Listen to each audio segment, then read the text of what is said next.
exciting. I'm excited. After, a week of football action, we're back here week 2 trying to see the latest matchups as we see a matchup against the Las Vegas Raiders versus the Steelers after last week's riveting matchups against Oklahoma City, Kansas City, I apologize, and the Browns, and also the matchup between the Cowboys and Tampa Bay.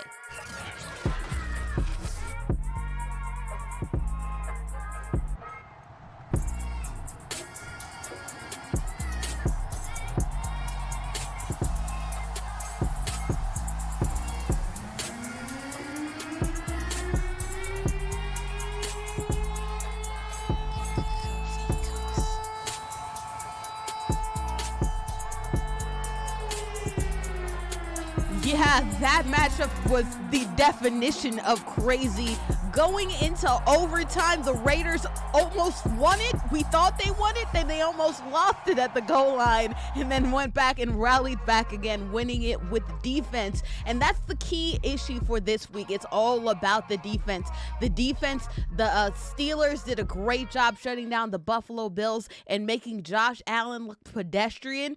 And also, the Raiders did a great job of shutting down the Baltimore offensive line, I apologize, with their stout defense.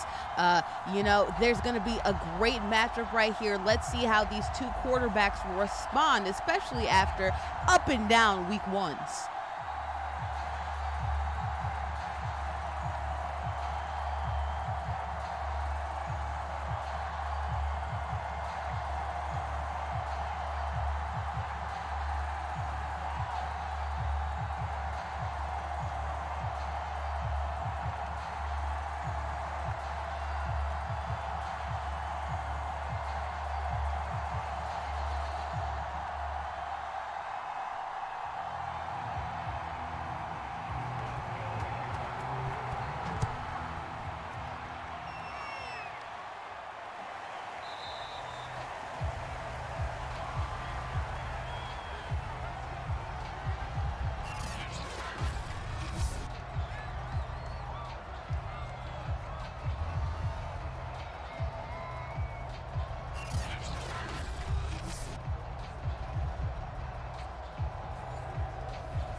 Yeah, that push off at the end right there, that caused some concern, a missed call, obviously.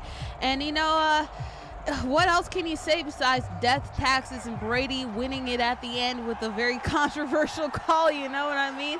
That's definitely what Tom Brady is all about, winning it in the clutch. Of course, there's always controversy surrounding him as we see Derek Carr loft one in the air. That's Brady, though. Winning it, of course, Tampa Bay is a dangerous team, but the Cowboys also have some eyes on them going into this season as well.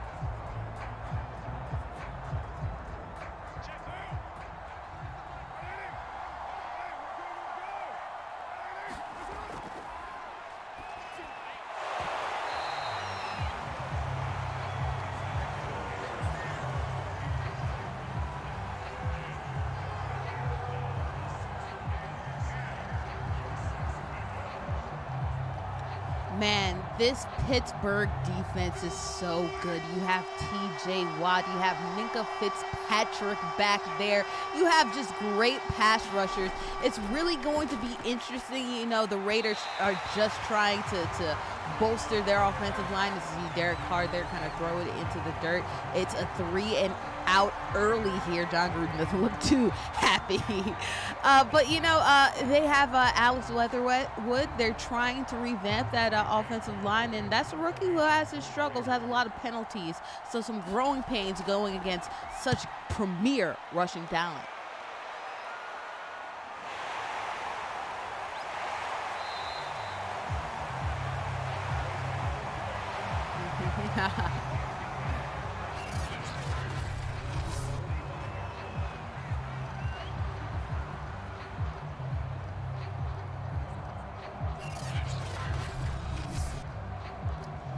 Big Ben has been in this league for so long.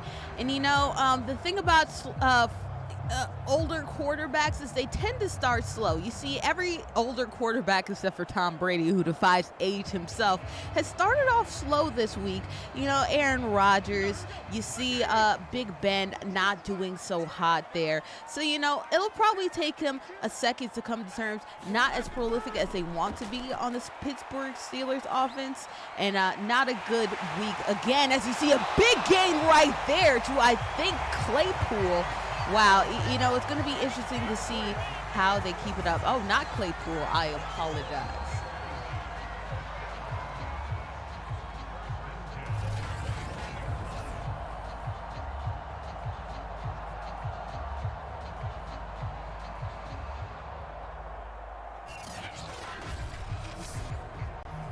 Yeah, they have a lot of offensive talent to spread you out there. So, you know, you expect Juju, you expect Claypool to get some touches. Well, guess what? Deontay Johnson also coming too. You know, it's going to be interesting to see how Big Ben's arm keeps together, because I feel like that's the issue that's going to keep this Steelers offense back. Without that, I think they could be really dangerous, but it's going to be up to Ben to make sure that he keeps healthy and keeps his arm together.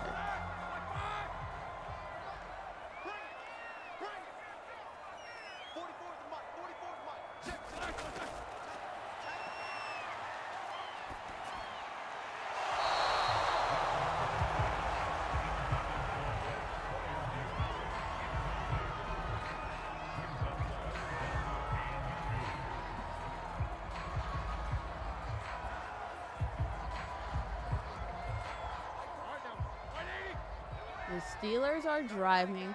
You know, they're very hit or miss last week at the goal line, you know, going into the red zone a couple times, I believe 3 times, not converting all the time. Ooh, as you see a shot towards the end zone, it looks like it's, an inch short.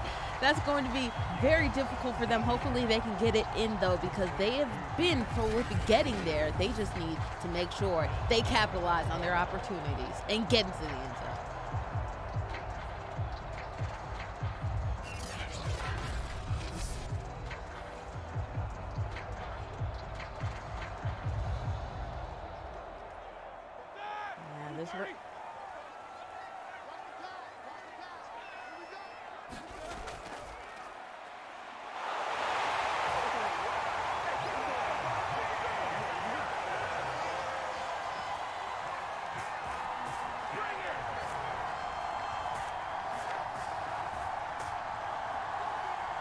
My goodness, Najee Harris with what I think is his first career touchdown.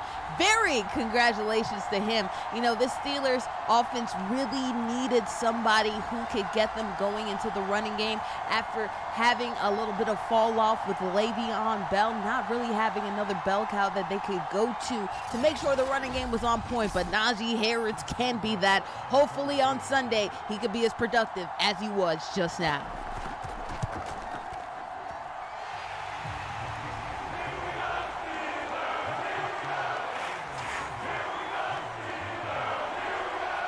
It won't be his last. It won't be his last. But I actually, it's funny that you say he won't forget his first. There was actually a really funny moment this first week of action where another Bama's own, Mac Jones, did not take his first touchdown ball and said, you know what, it doesn't matter. We were down in the field. We were down in the game. So why keep the first one?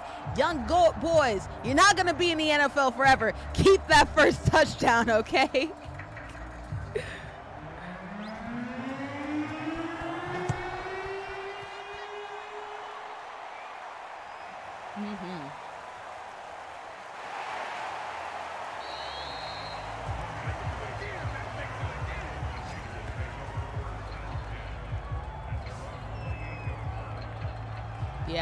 Yeah, I know Mike Jones wants to be like Tom Brady, and of course he's in the no BS system as the Patriots, but enjoy it while you can. Not enough people live in the moment, and I appreciate the maturity, but come on now, have some fun.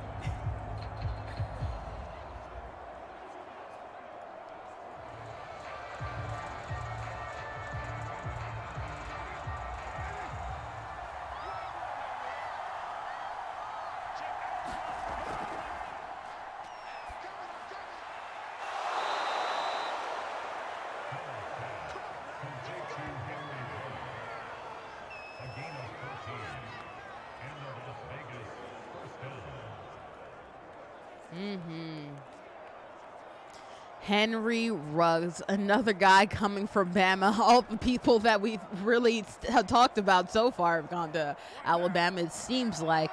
Henry Ruggs made a big play last week against the Baltimore Ravens. Hopefully he can continue to shine because his other Bama compadres looking good. Hopefully he can continue as you see a big play right here. Will he go all the way? He does! Touchdown Raiders! We dominate today.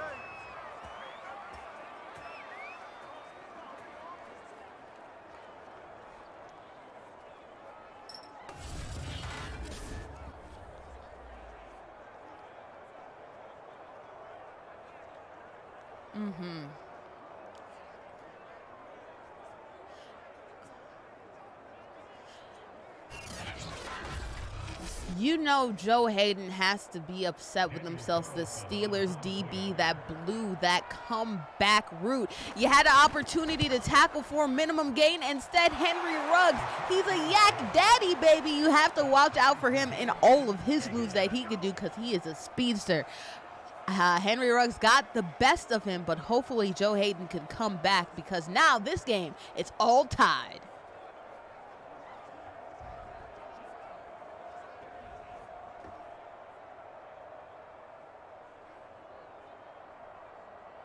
Tie game 7-7. So far, these defenses having little impact. Of course, it's early, so who knows? But usually when offenses start good, they tend to stay good.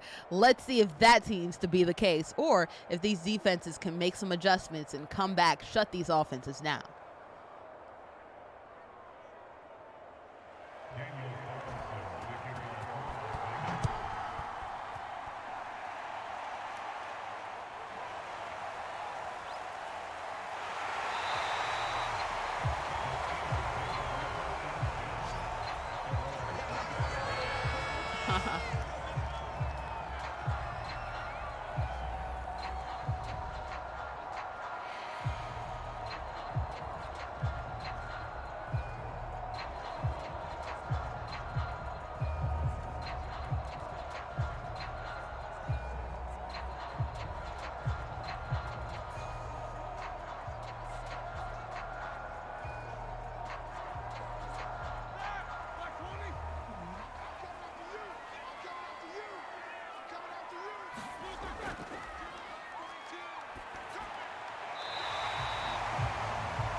Chase Claypool really came alive last year and really impressed. You know, he was a big reason why this team did so well as they did. Claypool coming from Notre Dame, who is not known like Bama to produce wide receivers, but you don't need to be from a wide receiver powerhouse. As you see a powerhouse right there, who else but the guy who was basically the MVP against the Ravens, and that is Max Crosby with that nice tackle in the backfield.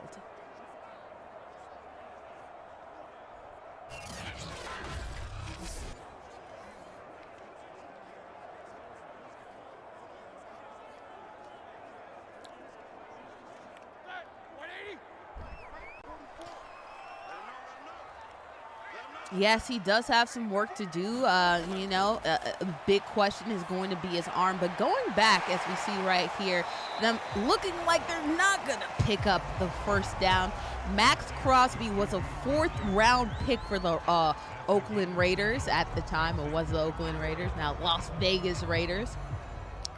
Only in his second year. So it's going to be crazy how much he grows as an individual, because you don't expect a fourth-round pick to be as prolific as he has been so far.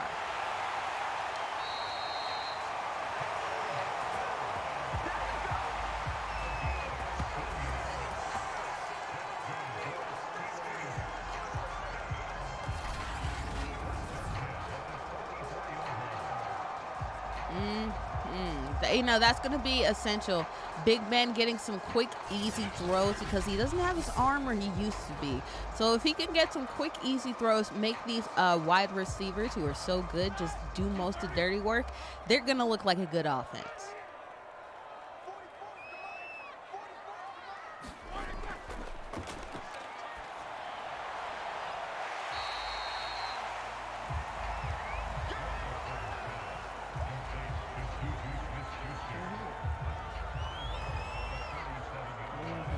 Juju. You know, the Steelers almost lost him into free agency. He had an offer from the Baltimore Ravens, had an offer from the Kansas City Chiefs, both teams who we'll be seeing later in this broadcast, but instead decided to stay home, took less money to do so, and hopefully it could pay off for him. He ends up going at least deep into the playoffs.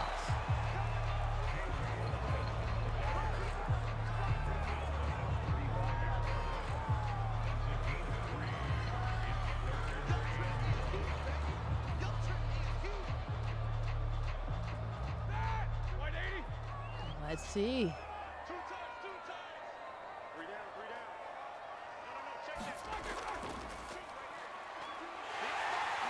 Ooh. You know, and you never know because this defensive line from the Las Vegas Raiders is really good. You have Max Crosby, you have Yannick Ngakoue, you have Carl Nassib, and you also have Solomon Thomas. A lot of people slept on how good. I think could be a very good defensive line. And it's up to the Pittsburgh Steelers to have their offensive line together because this is a set of dogs right there on that line of scrimmage.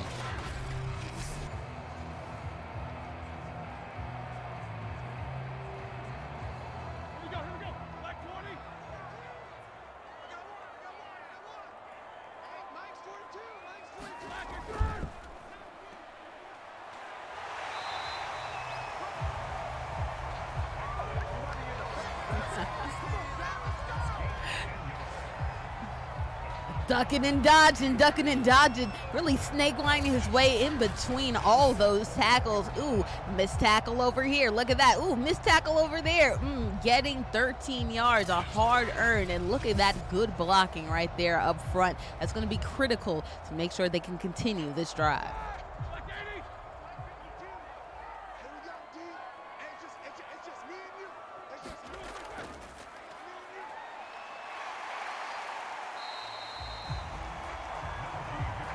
It's crazy, right? The Pittsburgh Steelers were one of the worst in the NFL at producing yards on the ground, but with Najee Harris there and continuing to go on Kalen Ballage, I think they have an opportunity to be a pretty okay rushing team. And that is the end of the first quarter. It is 7-all right here. Spillidge, what did you like from both teams in this first one?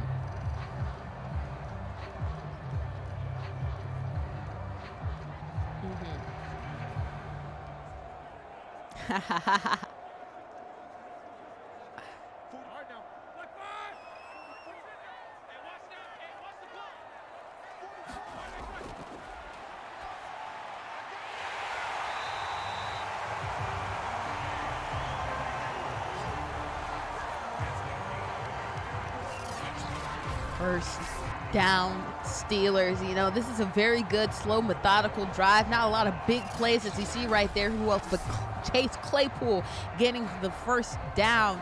You know, they have a lot of weapons on this offense. So this defense, they may have a good defensive line, but it's going to be up to the back four to really control the amount of talent that they have.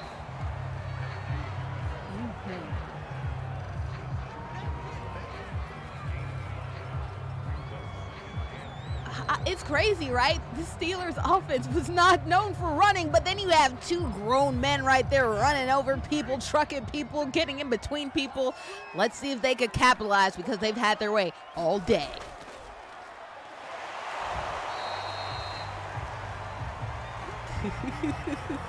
Clutch coming through. Who else but Max Crosby?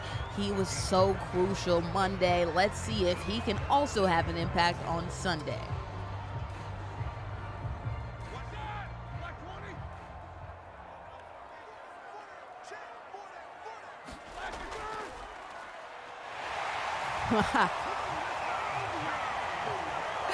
Easy like Sunday morning. Look at that. Nobody in his way. Nobody in the backfield to disrupt him. You know, earlier, Kalen Ballage and Najee Harris were ducking and dodging, running over people, but that was just a walk in the park. Good job, offensive line, pushing through, going untouched into the end zone.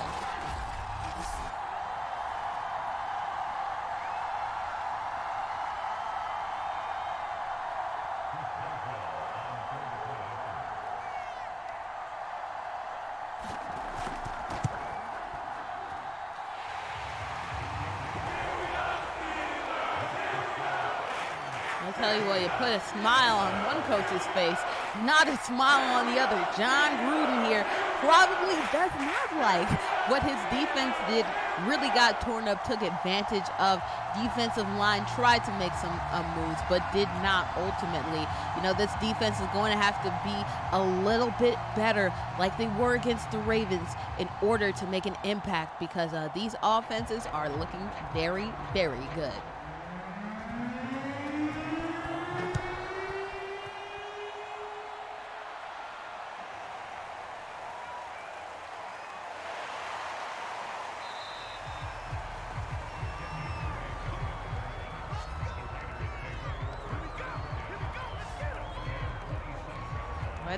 Let us see. You know, this Raiders offense seemed to only go towards one guy that whole Monday night, and that was who else but Darren Waller. So we'll see if they continue to go to him, because he was targeted 19 times last week. He really was their entire offense.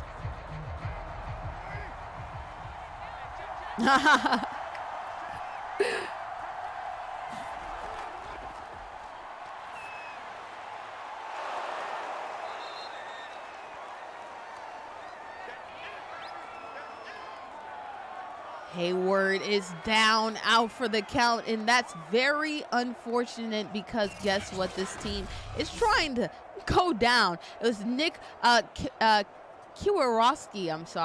that tried to make something happen right there. Unfortunately, not able to do much.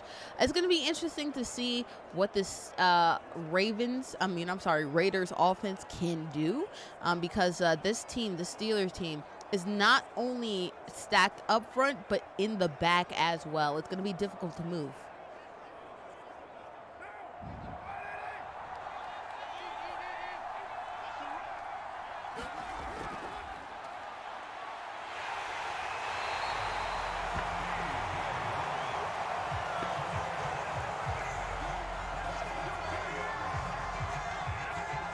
Oh my gosh, but did you see that spillage?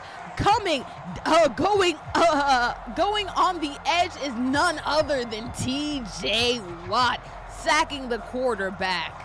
Freight train coming. Hide your kids, hide your wife, get away from the train tracks, because T.J. Watt is coming to you.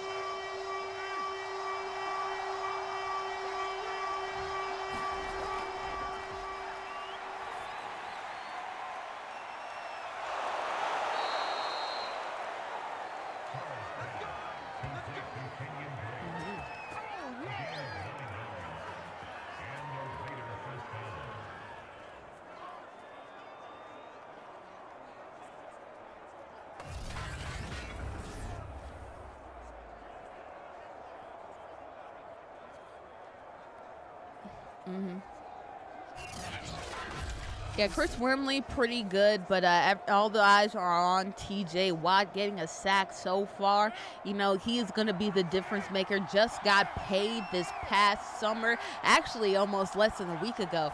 So he's really good. Definitely going to make sure you double team him, or else he will feast. Like on that play, oh my gosh, Derek Carr going to who else but the man Henry Ruggs.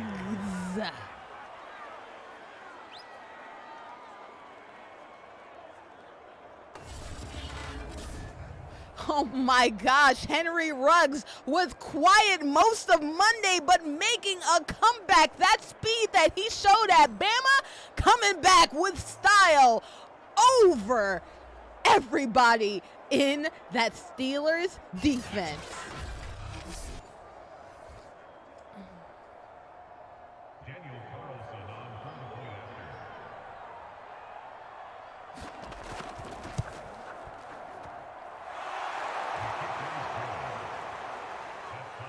You know, they're going to have to make sure that this Steelers defense has Minkah Fitzpatrick in the back. Have a cover 2, have a cover 1. Have Minkah Fitzpatrick somewhere to make sure that he can help Joe Hayden, because he simply cannot stop the speed of Henry Ruggs III.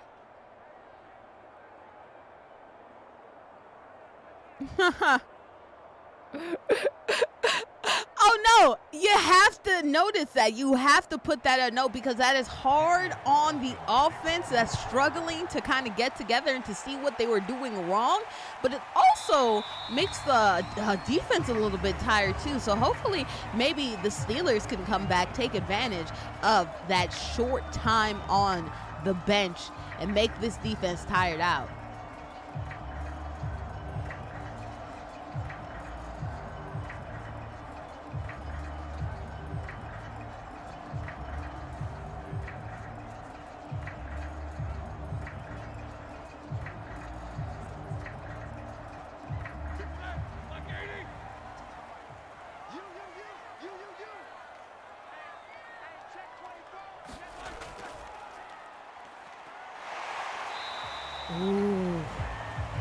Ooh, there was a sliver of daylight for Najee. It looked like he might go past the edge instead of decide to cut back inside. He might end up regretting that, because he had an opportunity towards the pay dirt. Najee, keep an eye on him, because he is going to be special once he gets comfortable behind the Steelers offensive line.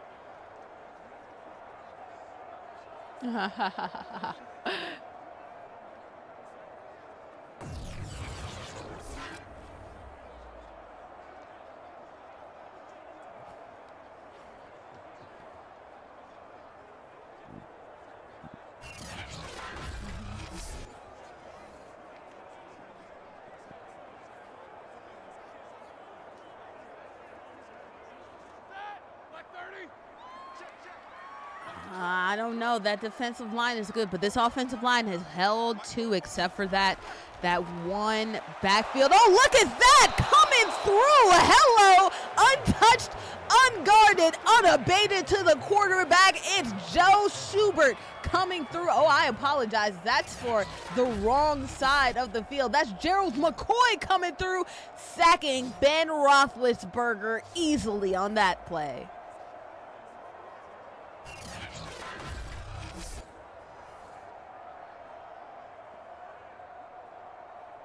Oh, yeah, John Gruden definitely wants more production from that defensive line, especially after that last drive that lasted so many plays. Look at that coming through on the other side. This Raiders team has momentum right now.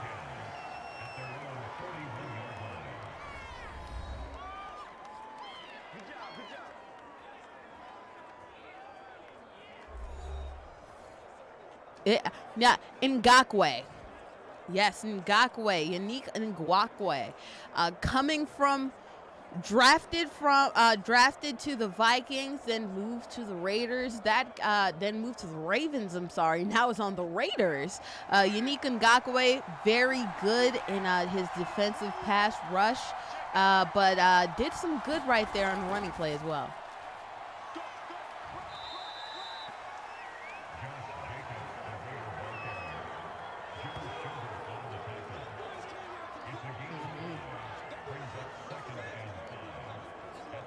Yeah. And it's okay because there's plenty of movement going on right here as we approach the 2-minute warning. So these Raiders team is going to have to work fast. But I understand being tongue-tied. I am too. Josh Jacobs, another guy coming from Alabama, was a really good back, but was behind some prolific runners. So he has an opportunity to shine on this Raiders team, although it's a little bit injured.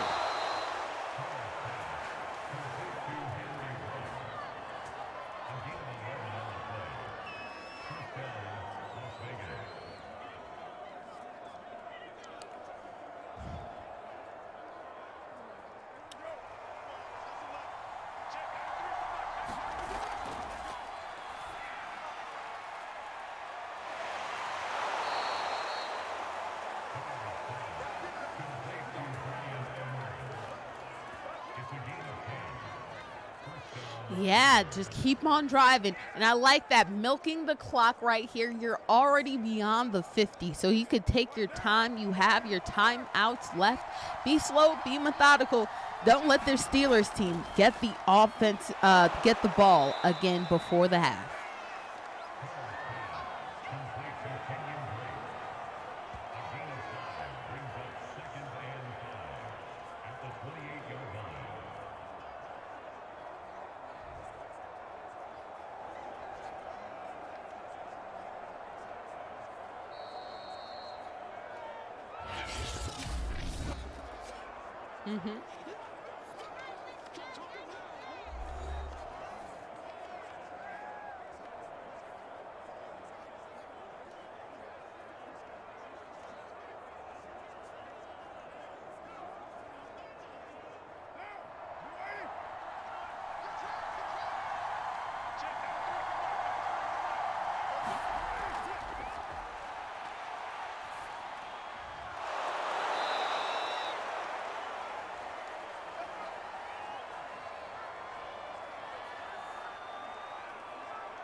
Yeah, that's going to be something to look an eye on because they've had some defensive injuries, and look at that going to the cart. That is never a good sign. Andre James from UCLA, only his third year, and you really want to make sure that you don't have any injuries to your offensive line because that position more than anything is relied on teamwork and having that chemistry together. So going to be interesting to see how this Raiders defense does with him potentially being out for a long-term injury. That's what the cart usually means. Hopefully not, though.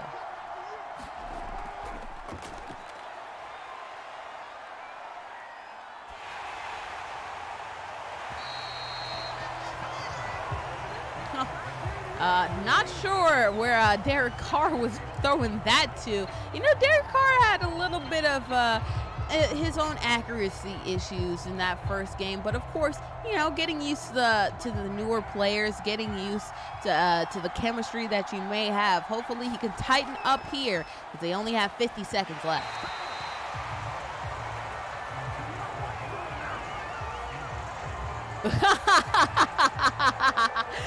Somebody's happy. Somebody caught that ball. Hey, a free souvenir.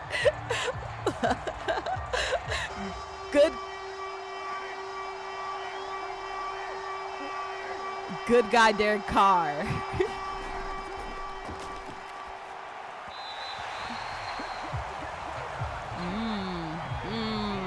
And look at that. That's the stop that Mike Tomlinson was hoping for right there. We're having their way. Of course, they're still in field goal range, but this Steelers offense has an opportunity to come back with 49 seconds and all three of their timeouts to come back and to put some points on the board as well.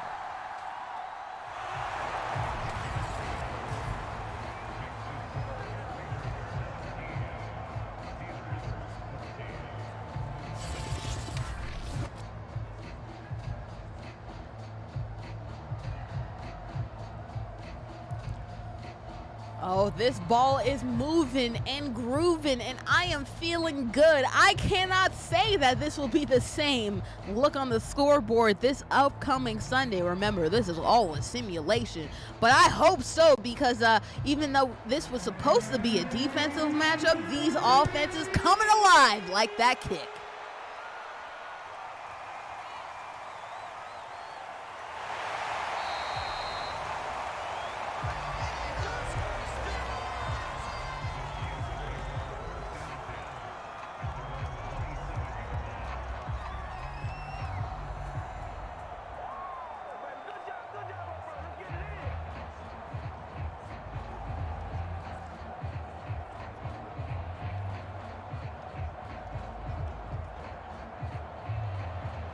Yeah, if I were that runner, I probably would have kept it in my own end zone, because you did not gain a lot of yards, but you did use up a lot of time. So the Steelers team is going to have to work even faster.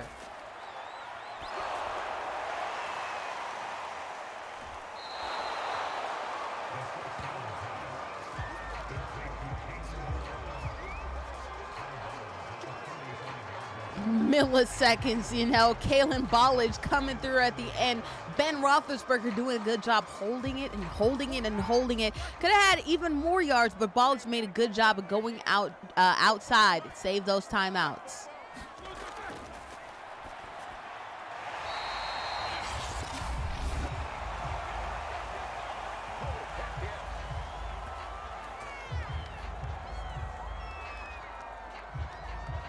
Yeah, pretty quiet day from Juju. He's going to be an X factor there. You always need a good second wide receiver that can make some plays and can get some yak off of, any moves from these DBs. So hopefully he can pick it up, because this team really needs it.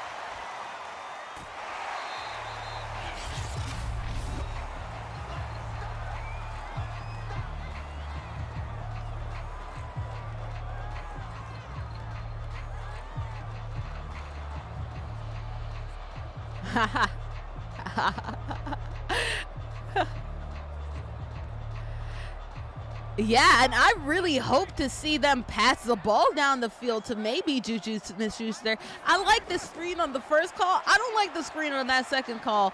Make sure that you're not doing these little dink and dunk throws, because you need to get on the other side of the field, especially with the time that you have. Push the ball down the field, because you have the talent. Just try to spread out this offense and not try to get the easy throw, but the good throw.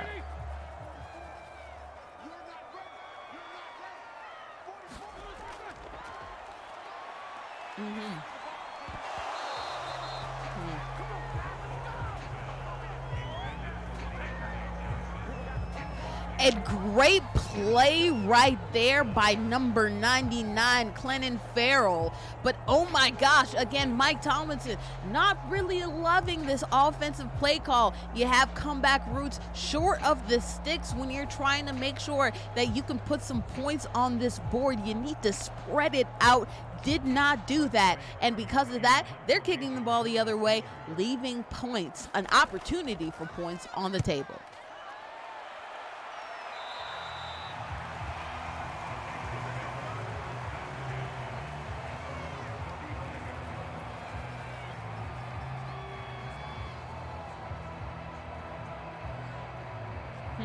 I doubt they go with the Hail Mary with, Derek Carr. If you have Aaron Rodgers, I'm taking that all the way.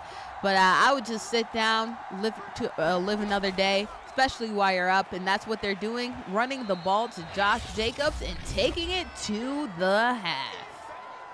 Oh, actually, the Steelers called a timeout. Interesting.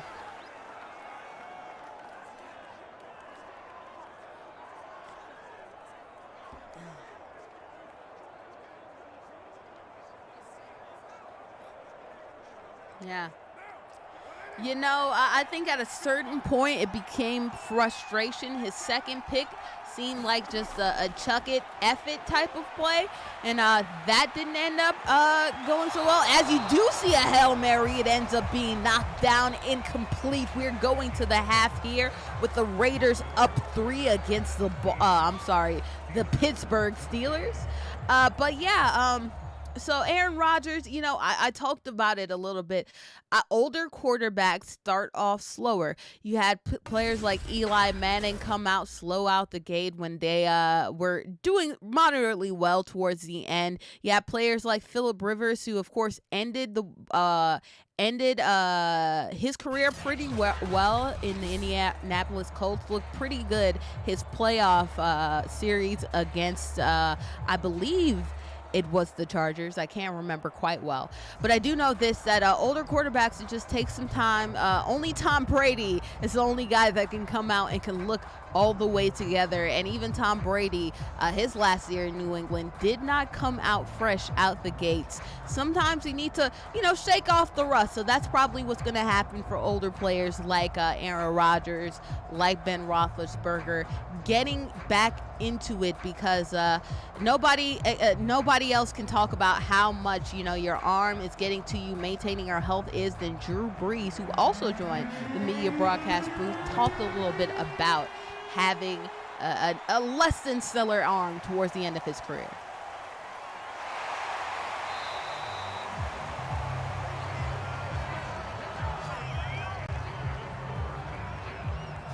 Yep, another one.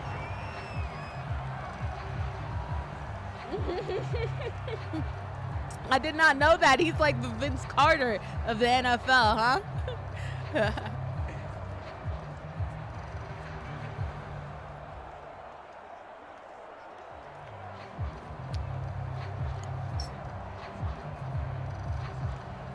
Wow.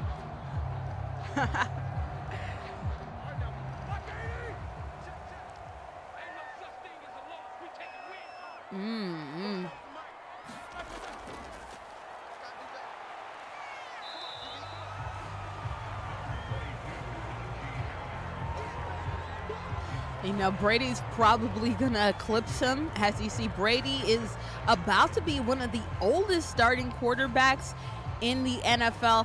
I want you to do a side-by-side comparison between him and the oldest quarterback in the NFL. I forgot his name, but he was 44 and 200-something days old. Tom Brady is 44 and I believe 100-something days old, so he will eclipse him pretty soon. But my goodness, Tom Brady still looks like he is 12 years old compared to that 44-year-old who looked like he was at least 80. I mean, come on. Tom Brady, he's getting some good advice on making sure that he's maintaining his good looks. Might be his model wife that's making sure that he still looks youthful.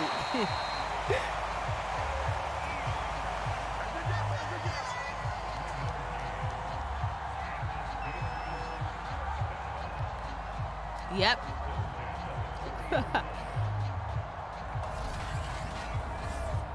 Uh-huh.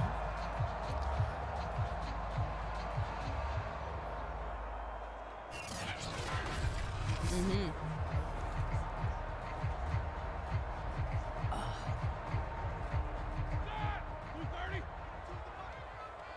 Oh, yeah, because back in the day, you would have players like Ronnie Lott who would just come and truck wide receivers before they even got the ball in their hands. As you see, a nice little game right there from the Pittsburgh Steelers.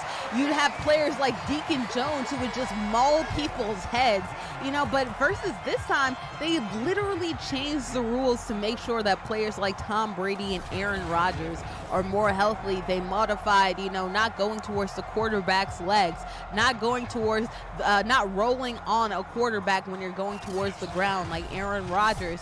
You know, they've made sure to curate the rules to make sure that quarterbacks can live longer in this game. I'm sure players like Brett Favre wish they had that, and of course that older player I was talking about, because can you imagine how much longer they would be playing with those rules?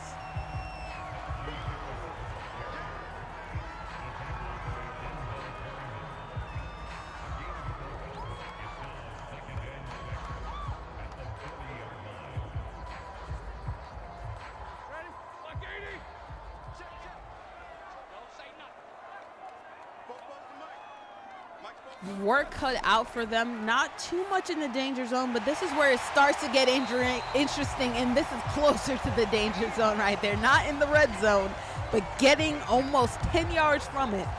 Good play right there. Big Ben, it seems like they're just doing methodical, not a lot of big plays like the Raiders have been doing. Just really cutting this Raiders defense up by 1,000 cuts rather than one big old slice.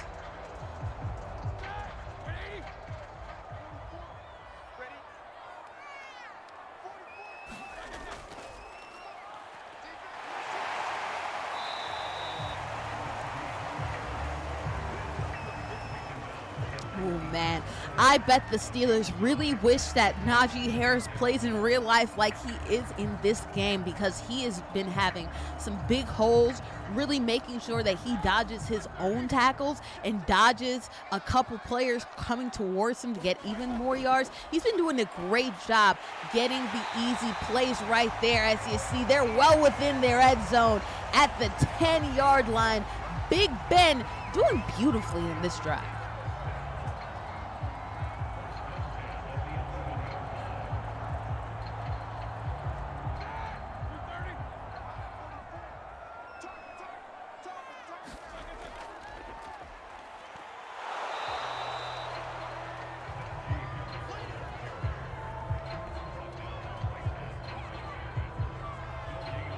Crosby was vicious. I want you guys to look back at that Ravens game and realize there was a play where Crosby was running speed for speed with Lamar Jackson. That man is really fast. So picking up a guy like that in the fourth round is crazy for the Raiders. Hopefully he can continue his development because he looks very impressive. Ooh, almost a dangerous play right there by Ben Roethlisberger, getting the ball out before a huge sack.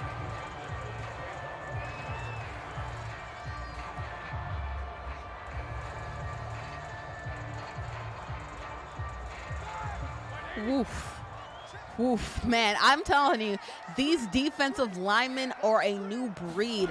I don't understand how players like Ben Roethlisberger are still in this league when you guys have fast men who are out here able to attack them. You have to have mobility going forward as a quarterback. Either that or get the ball out very quickly, or else you're going to have a really bad day carrying this offense down the field.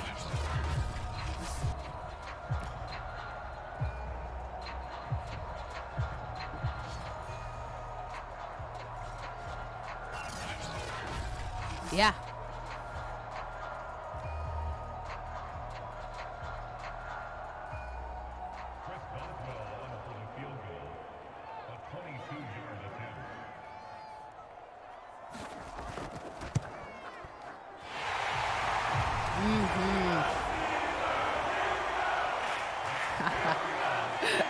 And, you know, that's a great job, a good stop by Trayvon Mullen Jr., his third year out of Clemson. You know, this Raiders team has been looking for defensive backs for the longest time.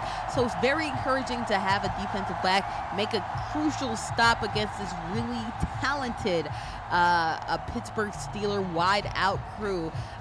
Because, you know, this Raiders really good defensive line is up to that back four, back five. However, they're schemed up to do some good work, because this team, if they have a really good defensive back, a really good backfield, really good secondary, they're going to be a dangerous team going forward in the NFL.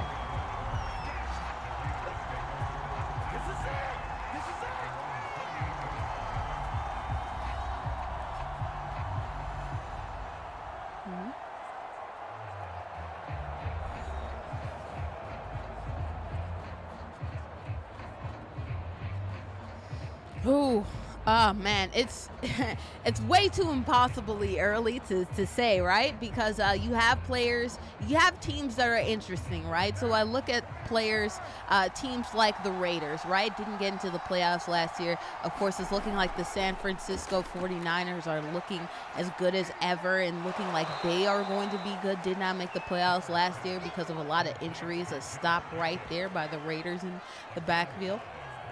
So it's going to be interesting to see if these teams, they did not make the playoffs, can come through. But then you have some teams that looked great last year that are not doing so hot. You have teams like the Bills really started very uncharacteristically slow. That offense really coming to the whole.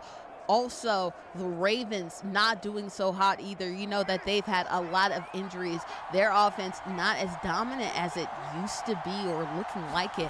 And possibly too early to tell. It looked like the Cleveland Browns were not going to look so hot early in the year, and then they turned around and looked like a great team, really pushing it against the Kansas City Chiefs, not only last week, but last year as well in the playoffs. So, very impossibly early to tell. These teams can make some great runs, and teams can also go the opposite way. You saw the Seahawks look great earlier last year and then slowed down. Also, the Steelers, who we're seeing right in front of them, started 11-0 and then just fell off a cliff.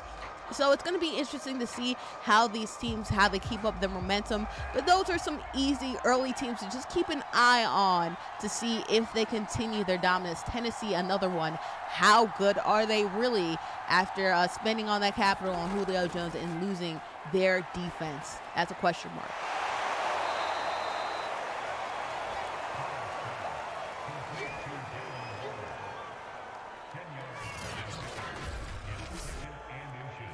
Mm-hmm.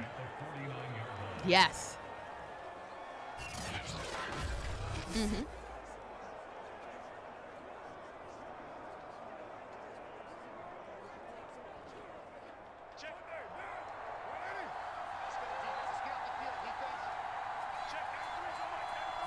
Their defense was so freaking good. I mean, I really, no one would have thought it. And it's Chandler Jones, who was just crazy, had 5 sacks against the Tennessee Titans. I mean, it's going to be interesting to see because, you have the prolific offense. Of course, you have Kyler Murray, who was making some Russell Wilson type plays. Did you see that play, Spillidge, where he turned around all the way completely and still completed the ball? That was crazy to see. He's going to be somebody that we see and continue to see if he continues to shine, because he did a great job last Sunday. But if they keep it up, of course, they have DeAndre Hopkins, and you have other players who are just really special for their wide receiver core. Christian Kirk did a great job as well. But then you also have their defense, and Chandler Jones is going to be crazy to see if he continues his dominance, because if he does, this team is going to be very interesting to watch. They have a lot of talent there.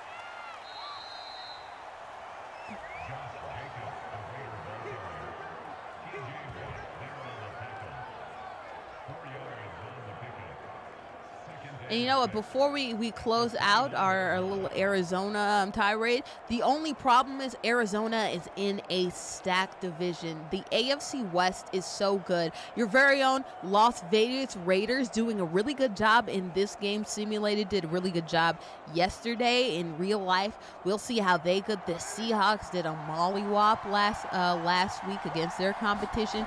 You also have the 49ers who, if it wasn't for the end of the game, man, they beat the Lions completely. So it's going to be really interesting to see who wins that division, because they're all so very good.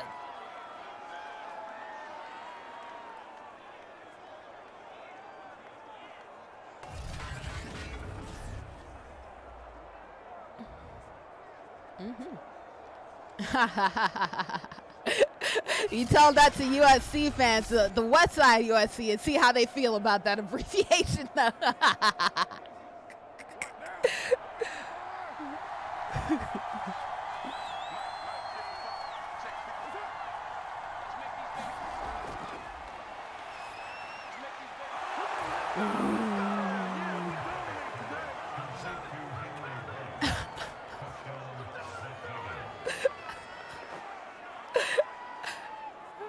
That's 1. That's 2. That is 3 touchdown receptions from Henry Ruggs. I am sure Las Vegas Raider fans really want him to go on this tirade that he has today, because he's had his ups and downs his first year. But if he can come back this second year and be as prolific as he has this game, man, Raiders fans are going to love it, because They are just a couple more wides, a couple good plays from their offense away if this defense really comes to life from making, a really big noise in the AFC.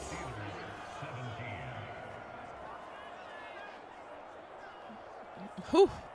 Man, it is good. It feels great to be Henry Ruggs. It feels great because I'm telling you, this team has a lot of good players. You have Hunter Renfrow, right, who's really good. Zay Jones, who's been up and down, has come from the Bills and has done a little bit of work. Willie Snead, he's been a dependable 4th or 5th option, and then you have Henry Ruggs coming through. You have Darren Waller. You really hope that they can keep this wide receiver core together and healthy because, Derek Carr, a lot of people give him flack. I think he is a perfectly fine quarterback. He's not going to win you games all by himself, but he can lead you to some pretty good plays. Not all the time good, but, most of the time good. And that's what you really hope for. He can be like a Baker Mayfield, just leading you without making a lot of too many crucial mistakes into some wins.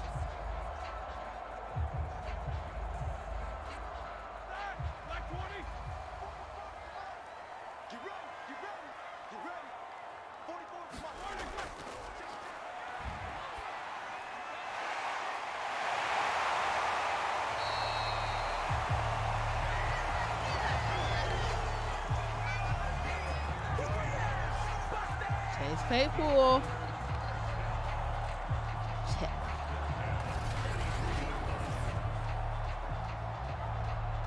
Chase Claypool, I'm really hoping that he does well because he's a really dependable wide receiver. He had a little bit of dropsy issues. I think a little bit about that is on Big Ben because Big Ben, of course, doesn't have the arm that he used to, can't deliver it as much as he can. But, this wide receiver core is going to be the driver for this offense as you see a nice short gain right there by, I think it was Juju Smith-Schuster. It was Ballage, okay.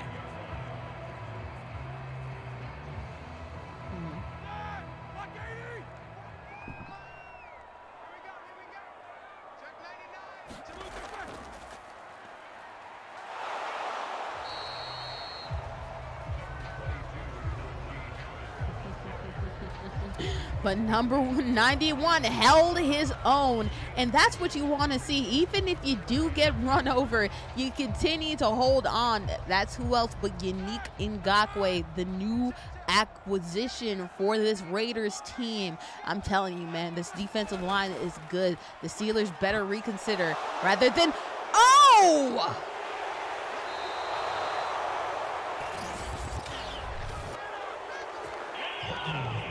Holding offense, so it stands. Look at that. The Steelers doing a disservice one side of the ball by doing a hold and doing another disservice right there, turning over the ball. A disaster of all disaster plays while pushing this already over-encumbered defense on the ropes.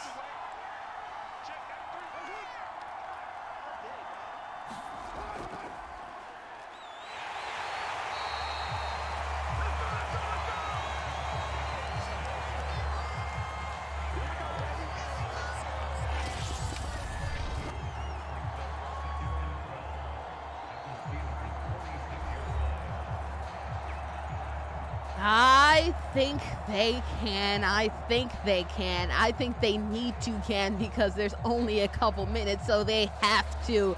But it's going to be up to, let's see if Joe Hayden can keep Henry Ruggs together because Henry Ruggs has been feasting and beasting on him all day. Beautiful play.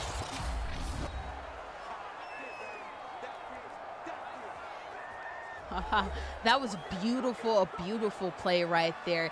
You have on the weak side right there, you have it looks like the runner is going to go on the weak side, but then you have all the blockers go on the left side right there and then pass the ball off like that. That's a beautiful play design. I love that. Good call.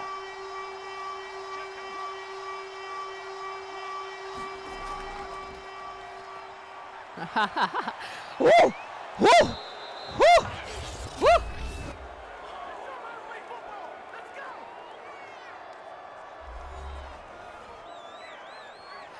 Josh Jacob, he's not a Jingerheinen Schmitz, but I tell you what, whenever he goes out, he gets those yards. Look at him going down the field untouched. This Raiders team is really winning at the line of scrimmage, and who would have thought against this really stout defensive line from the Steelers?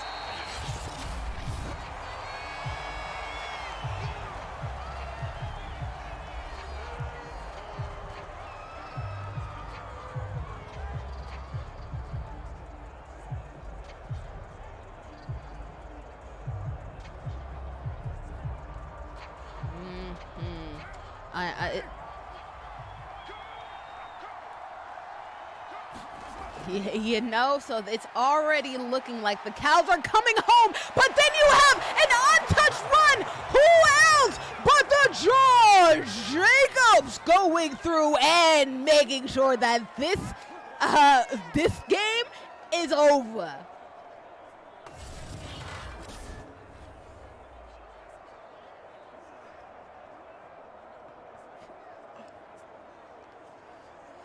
Man,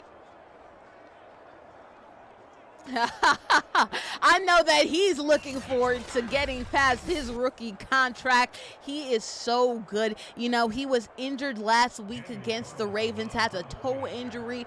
Really look for him. You know, he did not get a lot of love at Alabama because he was playing second fiddle to great talent at Alabama, but I tell you what, this guy is so good, such a good runner, really good at making sure that he finds the holes and can get into the end zone, and that's exactly what he did. I'm sure that the Raiders are hoping for this momentum, because if they do, they are looking at a very scary team. John Gruden trying to change the tone of this franchise.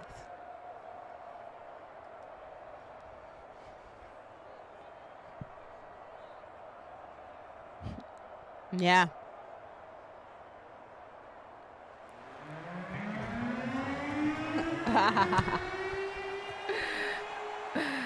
They are going to need a miracle right here. You know, they're down several scores.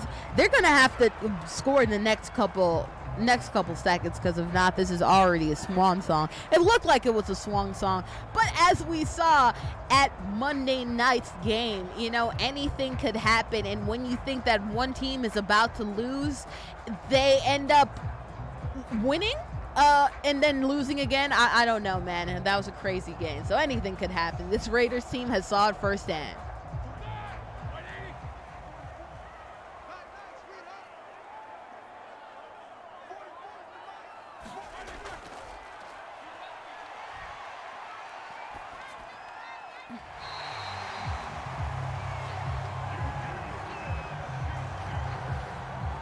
Juju coming through, man, but Juju should have made a lot more noise earlier in this game. You know, now they're starting to open up their playbook, but it might come a little bit too late, because this team could get some yardage, but didn't try to get yardage, or at least soon enough.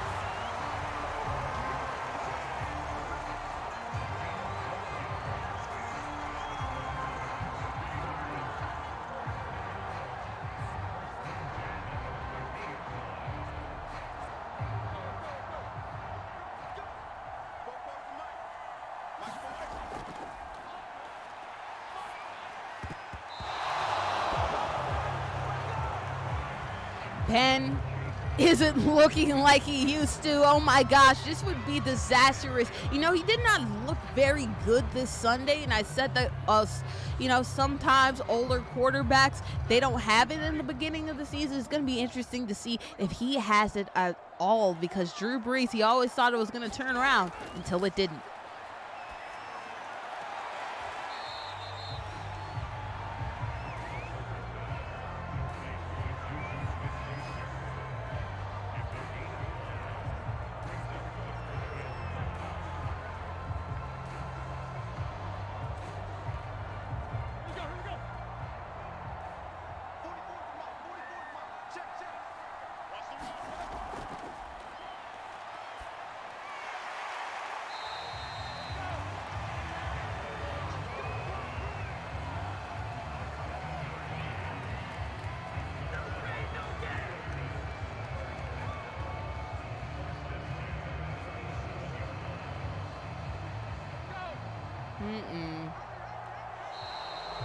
And look at that.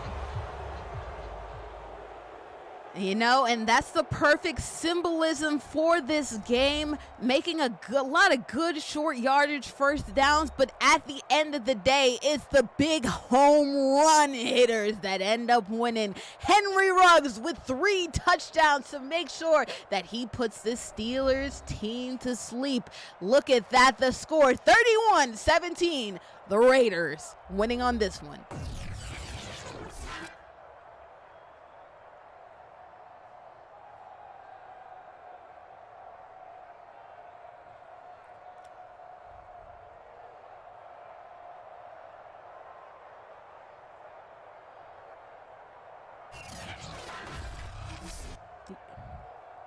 I have to ask you, Spillidge, as we load up the next game, queue up the next game, do you feel like this result will end up being reality? Maybe not the score, but do you feel like the Raiders can topple the Pittsburgh Steelers?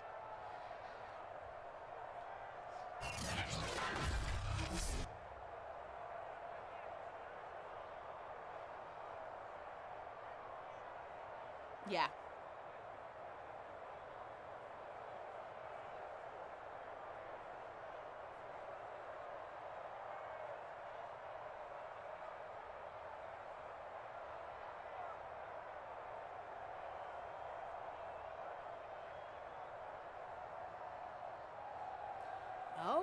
Okay. I think the Raiders will make this a lot more interesting than we think as we load up the next game right here. So that was a really exciting game. I really love that from the Raiders.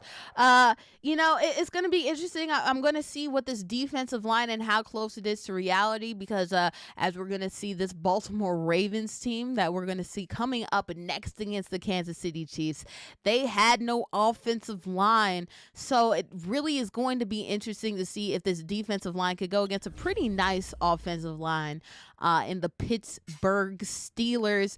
I'm going to say it's going to be a nail biter. Maybe the Steelers end up stealering their way. You know, Mike Tomlin can get some really close wins and victories out of nowhere. I think they end up squeaking by, but it's going to be real close by the skin of their teeth. I would not be surprised if the Raiders end up actually having an upset early this week too, because they look like they could potentially be a playoff team. They almost were last year.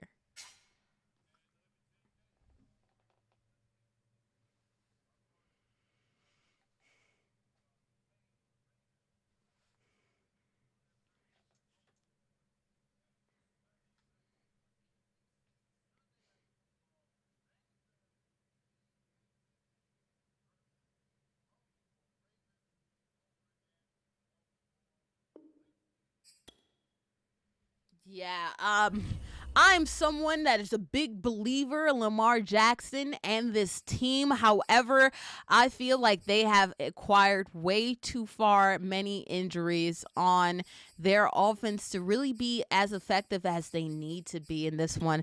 Of course, the Kansas City Chiefs have been their kryptonite year after year. Most of the only regular season losses Lamar Jackson has made, I believe he is the winningest young quarterback in the league. Actually, just a slightly more winning than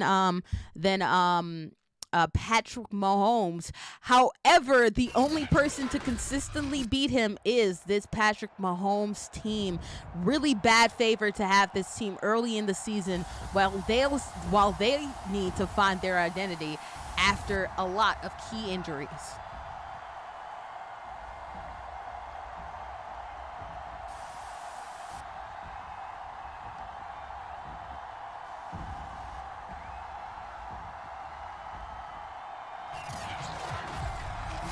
Man, I hope this game, though, it's akin back to when Lamar Jackson first went against Patrick Mahomes. That was a nail-biter. I believe the second time that they went against each other, that also was a nail-biter, and the Ravens came back. Unfortunately, the last time that they went together was a total blowout. Baltimore did not have it together, and after being so shaky against the Raiders, it's not looking good for this Ravens team, but who knows, man? Never count out John Harbaugh teams, because this guy can make something out of nothing more times than not.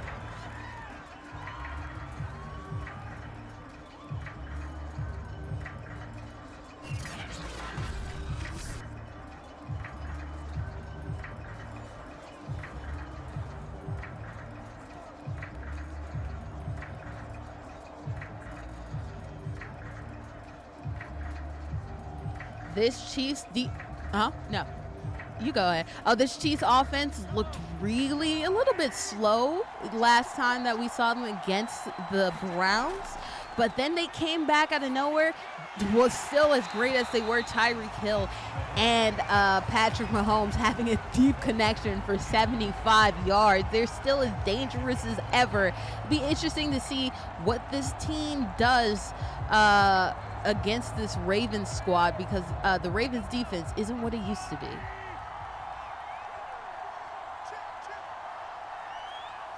Yeah, that's true.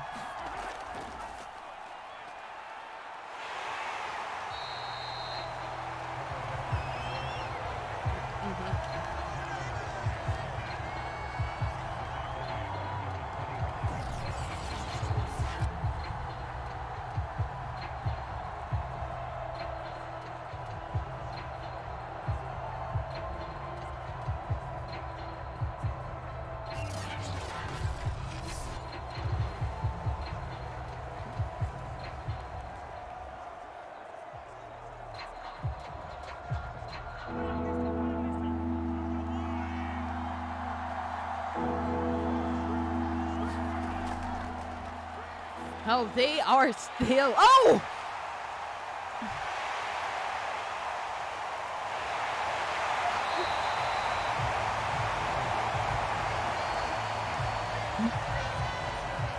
Marlon Humphrey, after getting burned in the last play against the Raiders by Zay Jones, partially due because his own teammate getting in his way, he's coming back with a vengeance. He's asked to do so much for this Ravens defense, especially after Marcus Peters went down with the ACL tear. So it's going to be interesting to see if he can continue his dominance, because this Ravens team desperately needs some help in the secondary.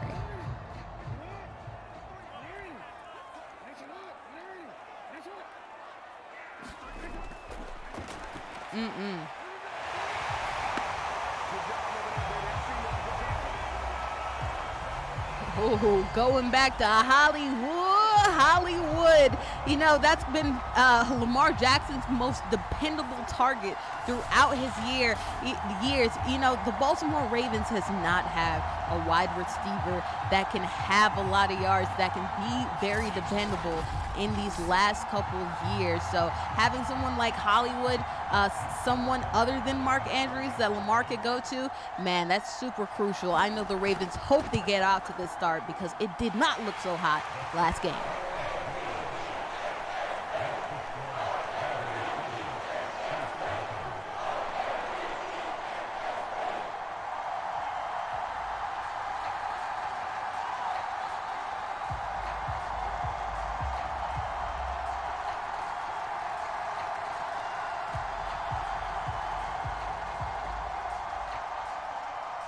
And that's how you beat this Chiefs team.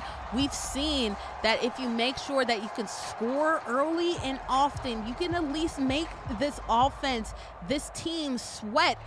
But, however, you need to also pay attention to the fact that this team could score just like the Warriors. It doesn't matter how many points they're down, they could always come back. So watch out for that. This defense needs to make sure they continue to get stops, because if not, they will still be in dire condition.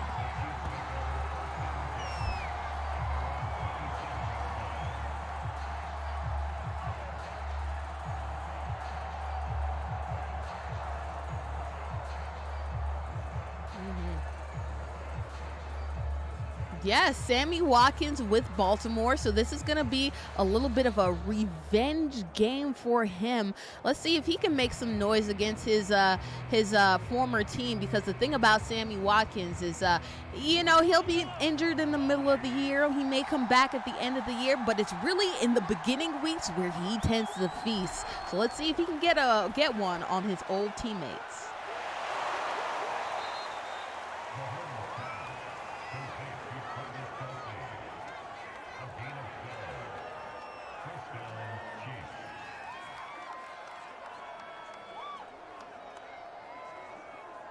Mm-hmm.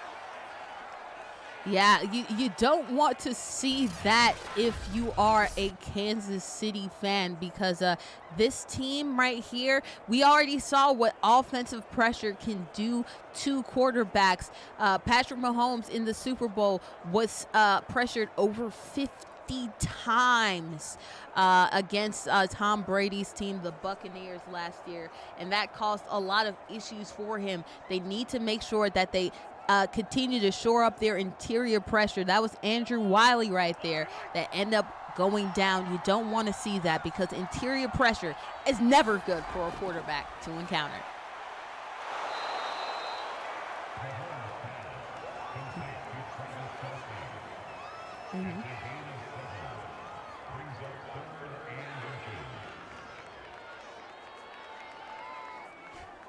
Well,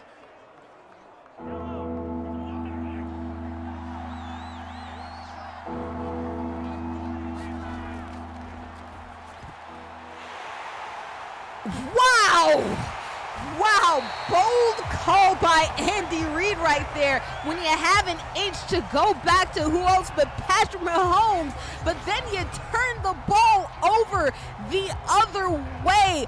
A beautiful pick right there from number 40, Malik Harrison.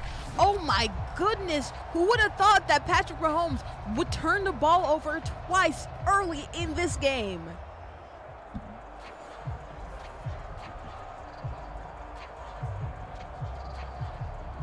Nope.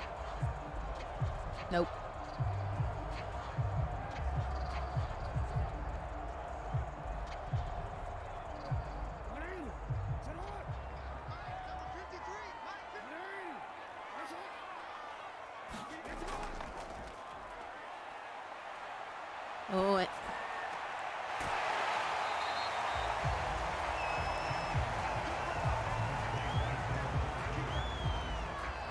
Patrick Ricard.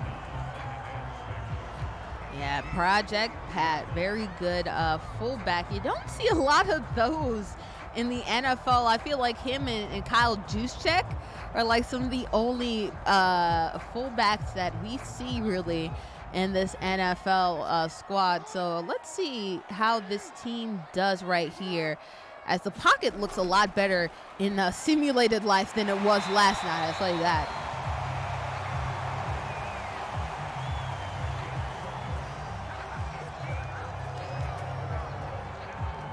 Yeah, Mark, also a very good tight end. People are going to talk about the facts that, of course, it's the two most dangerous quarterbacks in the league going against each other. It's actually two of the most dangerous tight ends going against each other, too. Don't sleep on him, because he is quite the tight end, Mark Andrews.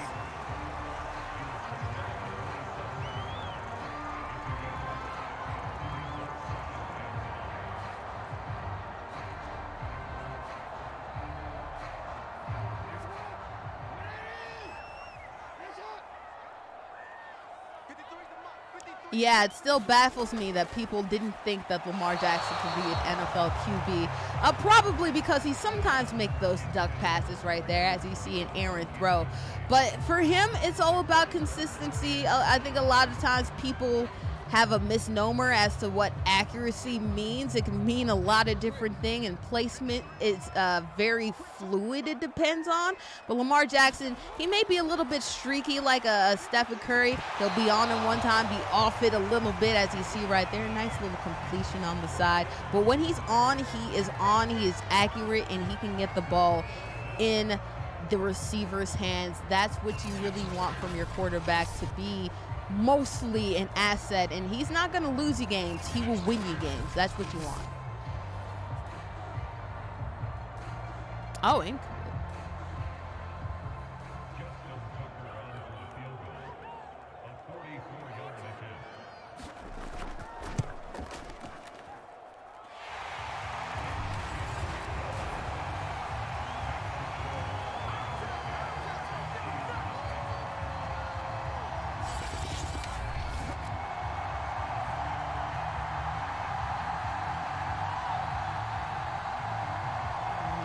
So a lot of interesting matchups that we've seen this past week.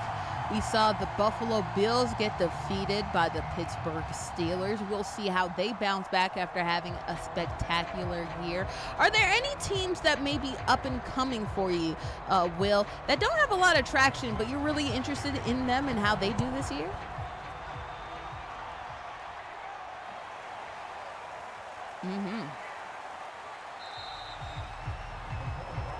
Yeah.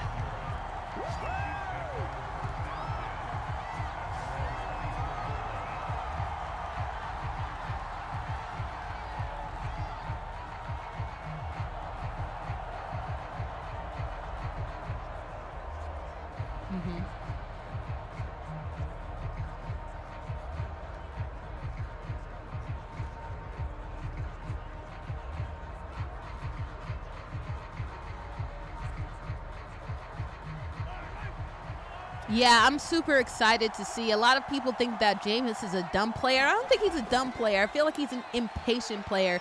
Sometimes reads the field, as you see right there. Looks like it was a completion. Close to a first down. Actually is a first down. So look at that. Patrick Mahomes getting a completion, which he needs to rack up here, get less interceptions and more first down receptions. But, you know, he had an issue with really predetermining his balls. So Sean Payton's system really does a good job of making it easier on the quarterback, scheming up some easy throws, as you see right there. Some tackles in the backfield. Calais Campbell, man, that dude is so great. But dangerous, very dangerous. But I am really interested to see how the Saints do, and also the Eagles. I feel a lot of people are sleeping on the Eagles. Jalen Hurts is a pretty damn good quarterback, way improved than what he used to be in Alabama when he got taken over for Tua Tagovailoa. So he's much improved, and we'll see some good things, I think, from this Eagles team. Both of those teams, I'm really interested to see how they do coming forward.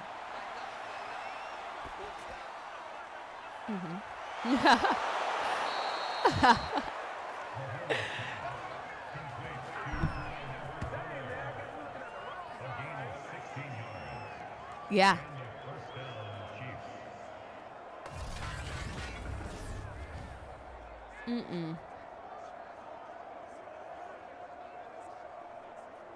Yeah.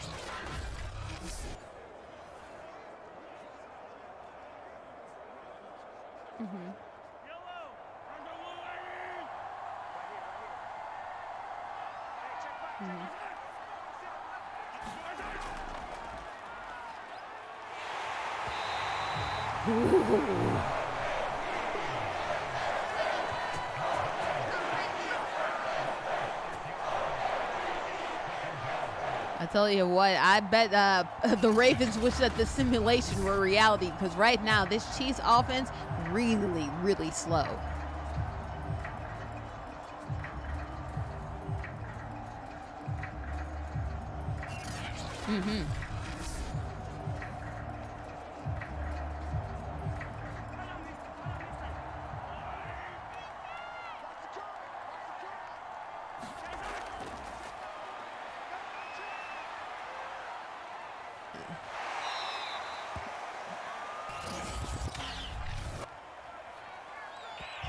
It is. Man, that ain't make no sense. Still second down.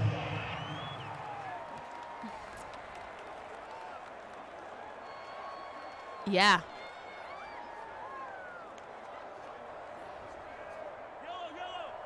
Yellow.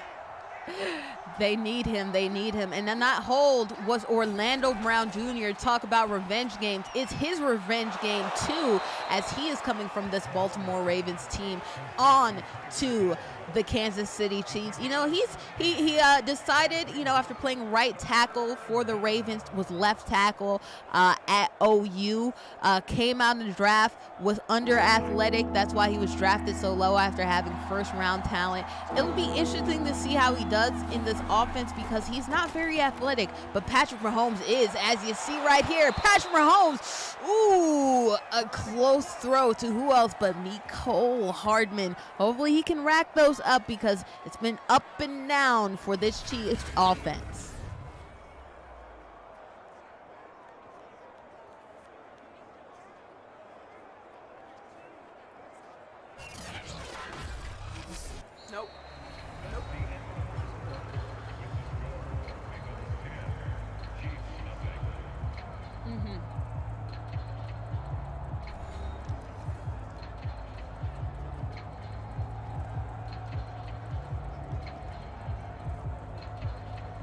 Yeah.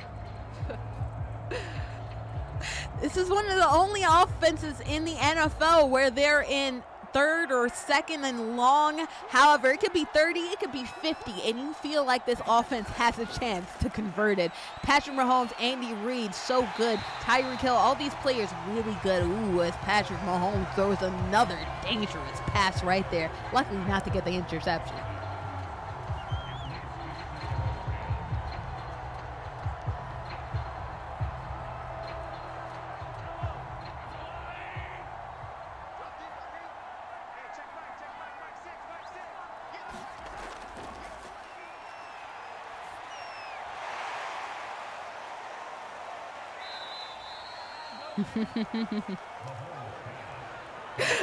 And the reason why Travis Kelce is so unfair, not only is he tall as hell, he's big as hell, but he's quick and nimble as hell too. So even if you think you have a chance of tackling him, he uses his big old strength with his nice fluid hips to make sure that he continues to keep this drive alive. 3rd and 6, really easily convertible.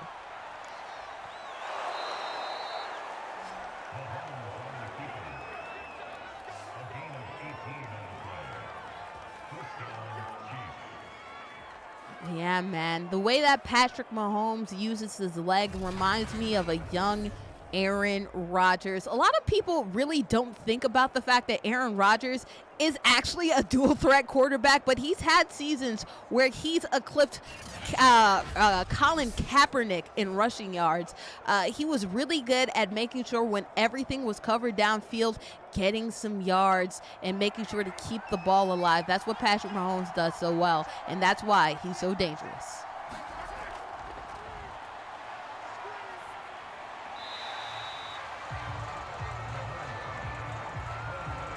Smart play after all those interceptions.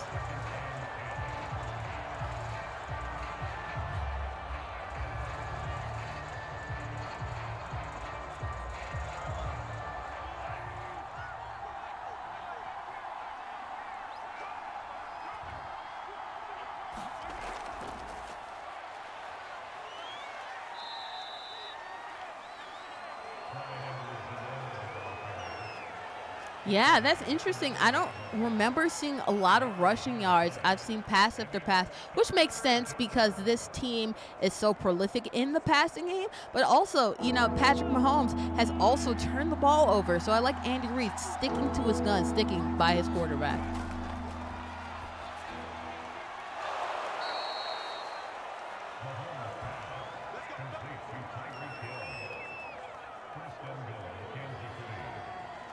Deshaun Elliott right there with the tackle. Again, this Ravens secondary, Marcus Peters is going to be a huge blow for them because that's part of the smarts back there. If they can make sure that Deshaun Elliott, Anthony Averett are really good, they have a chance to maintain and to hold on. Of course, Marcus Peters is somebody that's not easily replaceable, but hopefully a committee of secondary can make sure they can hold great teams.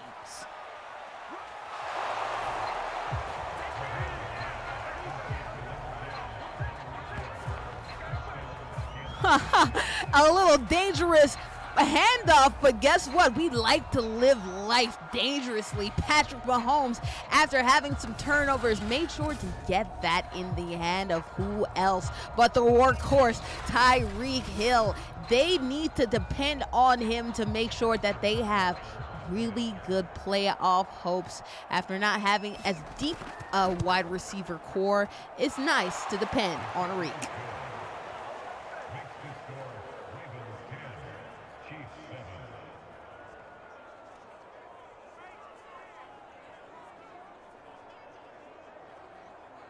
Interesting.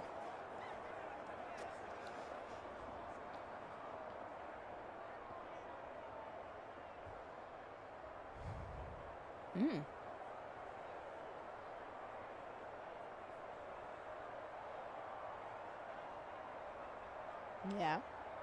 Small schools.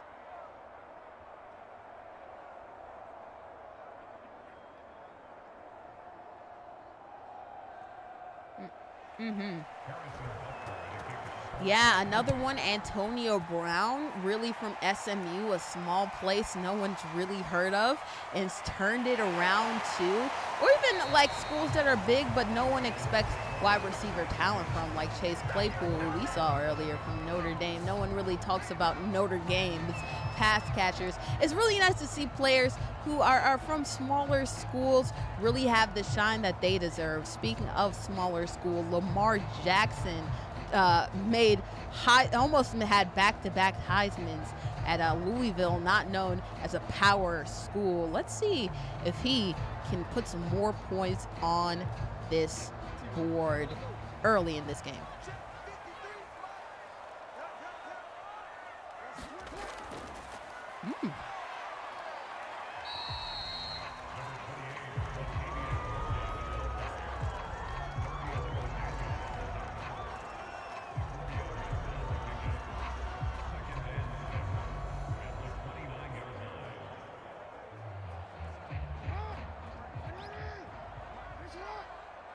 Yeah, so that's no. They don't have a lot of running back talent. Obviously, all three of their looked like last year's top running backs. Gus Edwards. You have I'm blanking on his name. I apologize. You have Gus Edwards. You have J.K. Dobbins, there you go. And you also have Justice Hill. It was really unfortunate that they had these injuries at tailback, but hopefully Latavius Murray can come through because they really need that help from the running back position. How snake-bitten is it to lose 3 of your running backs, an entire position group?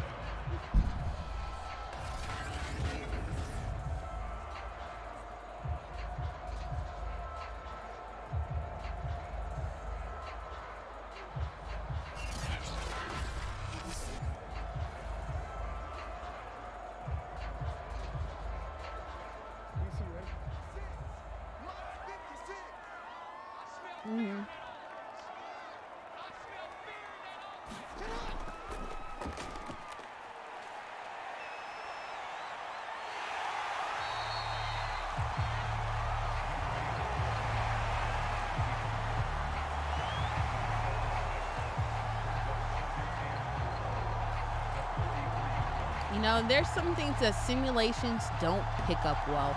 This is a newer offensive line. They haven't had a lot of practice together because of a lot of injuries. So you're seeing wide pockets on the simulation. I don't think that's going to be the case come Sunday night for this team. I think they really struggle. Kansas City not known for a good pass rush. You can see right there completion. Sammy Watkins, the newly acquired ex-Kansas City Chief. It's going to be interesting to see how well this offensive line can come after getting destroyed by Max Crosby in the Los Angeles Raiders.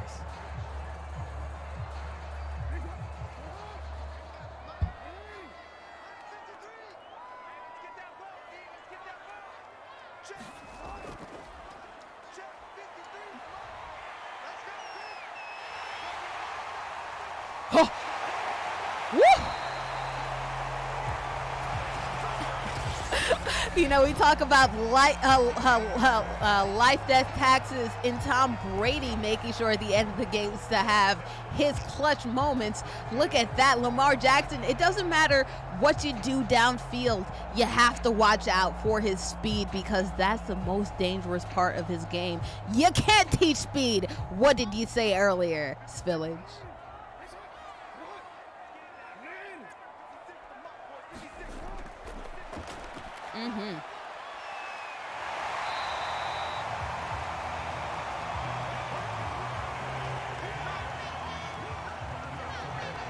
Yeah, you talk about Tyrann Mathieu, the Honey Badger.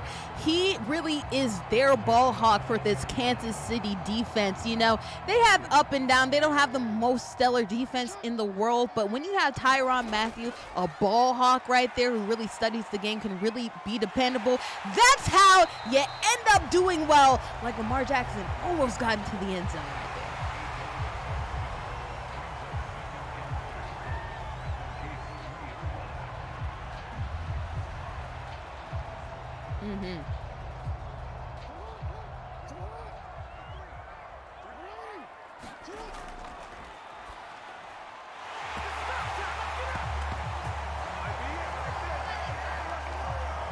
Mark Andrews, the newly paid Baltimore Raven, feeling really good, got paid on his birthday, going to the pay dirt, was quiet last week.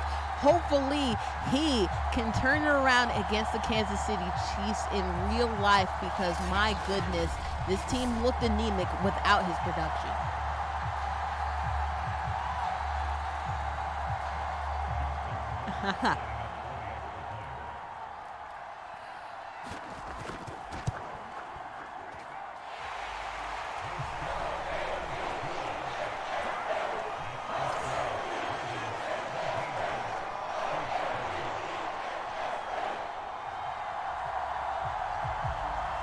Yeah, man, I really, really think that the Ravens, if they're coming away with this, it would look so great for them.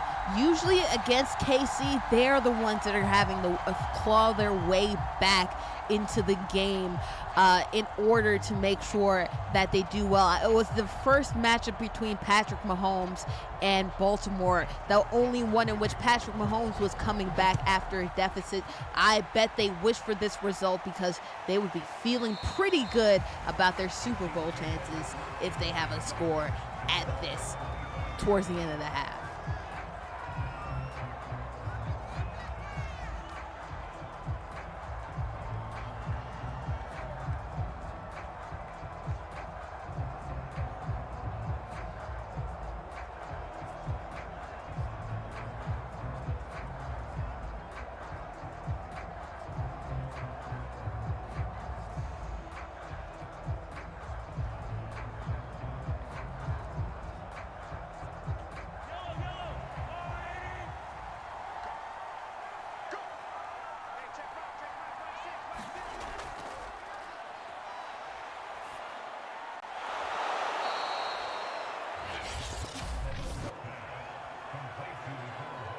Mecole Hardman. You talked about him being the X factor. That's super important. But going back to the Spot on Sports little promo here, make sure that you follow Spot on Sports on all social media. Spot_sports on Twitter. Spot on Sports, one word, on Instagram, and Spot on Sports 17 on Facebook. Follow them on all social media to make sure that you see amazing sports commentary from yours truly and others in the up-and-coming virtual sports world.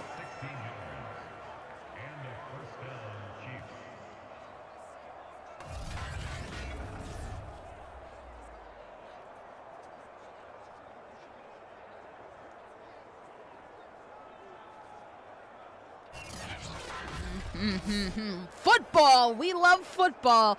Tailgates are popping. Let's see if this Chiefs team can be popping.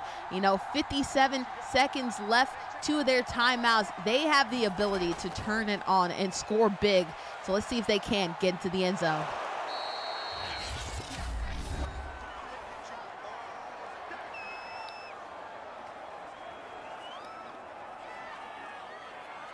I talked about how, shaky this secondary is. I don't think they're necessarily bad. Of course, you have Jimmy Smith, who was injured.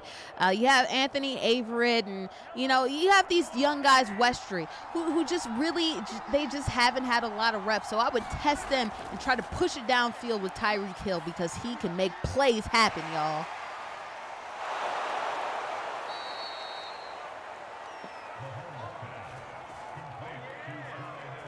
Who needs to test it downfield when you have somebody who could get that yak all day, baby? So really good job making sure that he can get down, extend this play.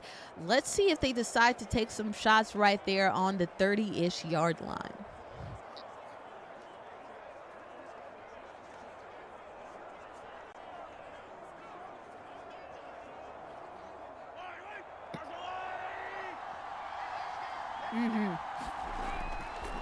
Yeah.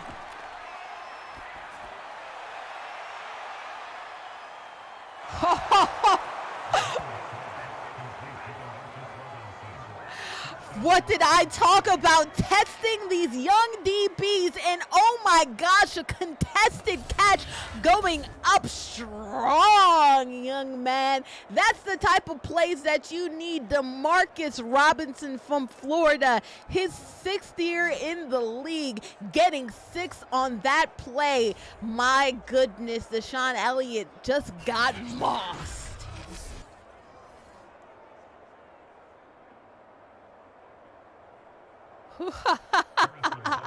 Well, who do you say? I mean, you got Will Stradamus right here on the keys doing an ode to Odell Beckham.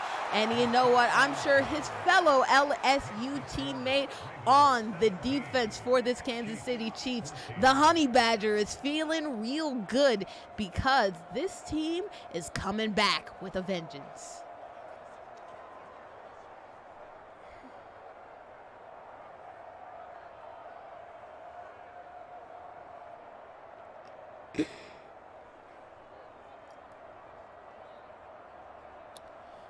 We'll see if the Ravens decide to push this ball down the field and get some points. You might as well if you have all 3 of your timeouts.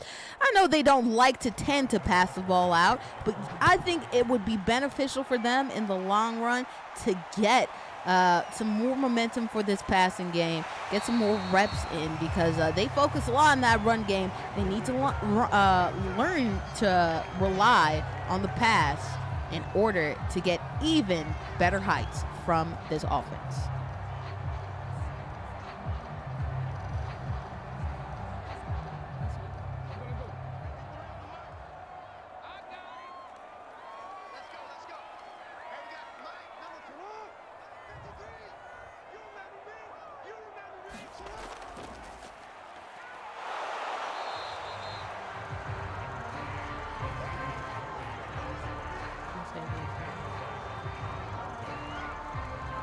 So they're going to let the clock run off, and that is okay as this team goes to the locker room.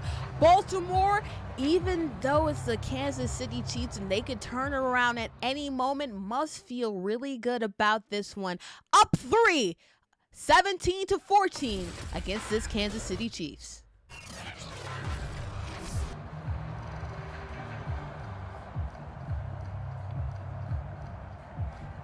I think he can. You know, one thing about this Patrick City Holmes, and might as well be called Patrick City because, my goodness, he has an ownership on this entire city. Why? Because he can make a whole bunch of prolific throws when they absolutely need it in order to make sure they can get into the end zone. And I feel like that's what's going to happen. Never count them out because they can score in a hurry.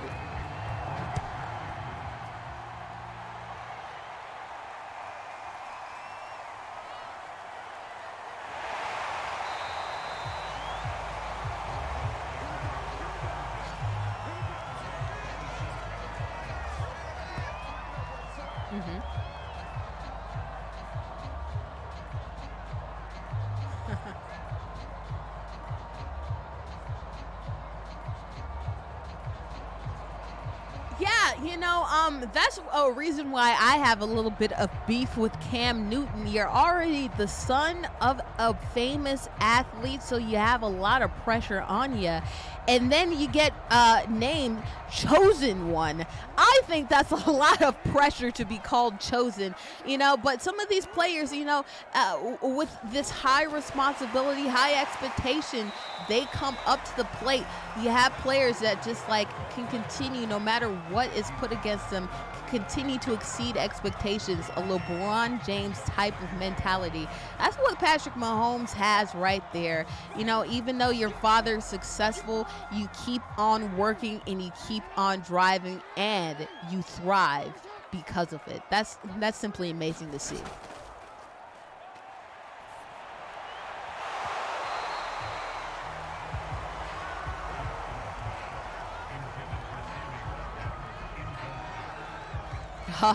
That's what I love to see about former teammates go against each other right there. They know each other's quirks. They know each other's habits. So even though you might beat them on a break, guess what? I know which hand you're going to put your ball in. And so I can knock it out because I know what's coming from you. I like that. I love to see old teammates go against each other.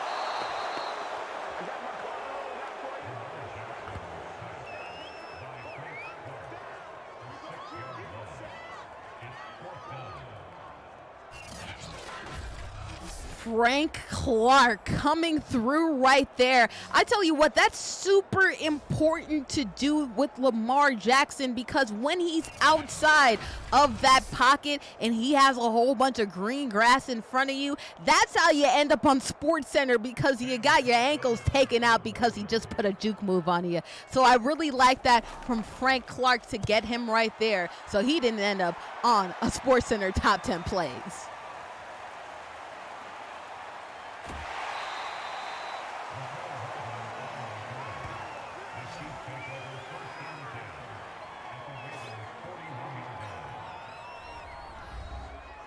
Mm-hmm.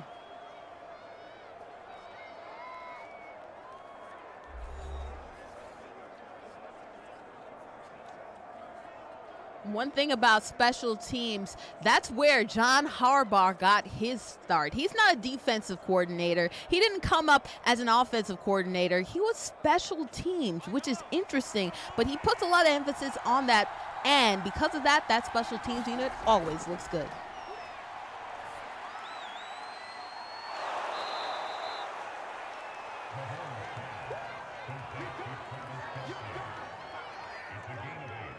Yep.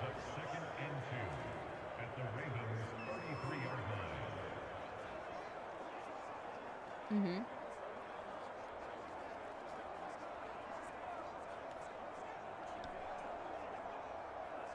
Yeah.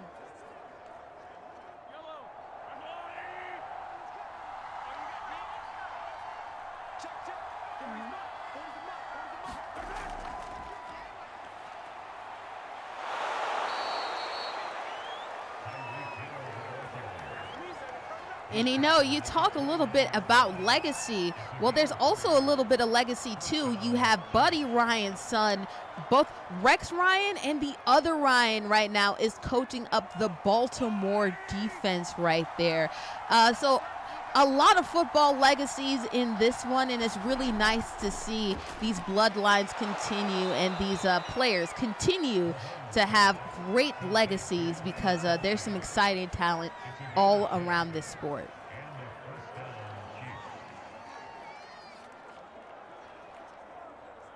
Oh, yes, yes, yes, yes.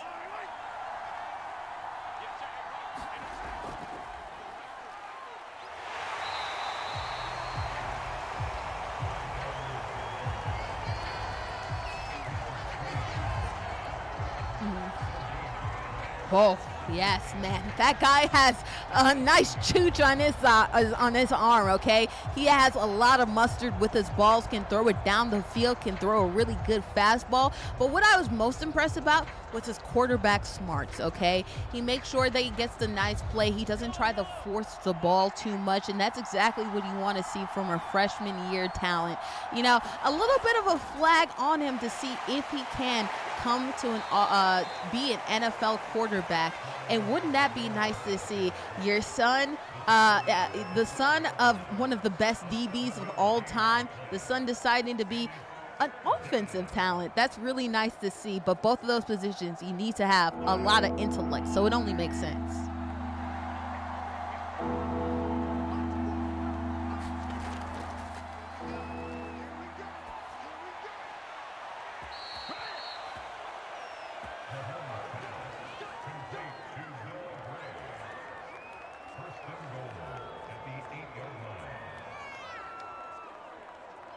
Noah Gray.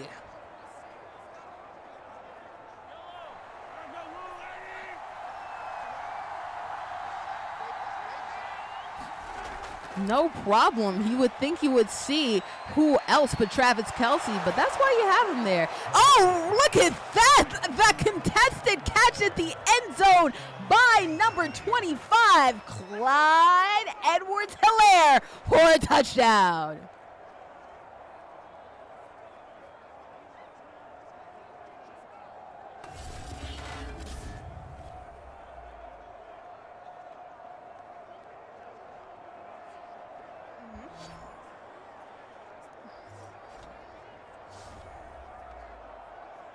Yeah.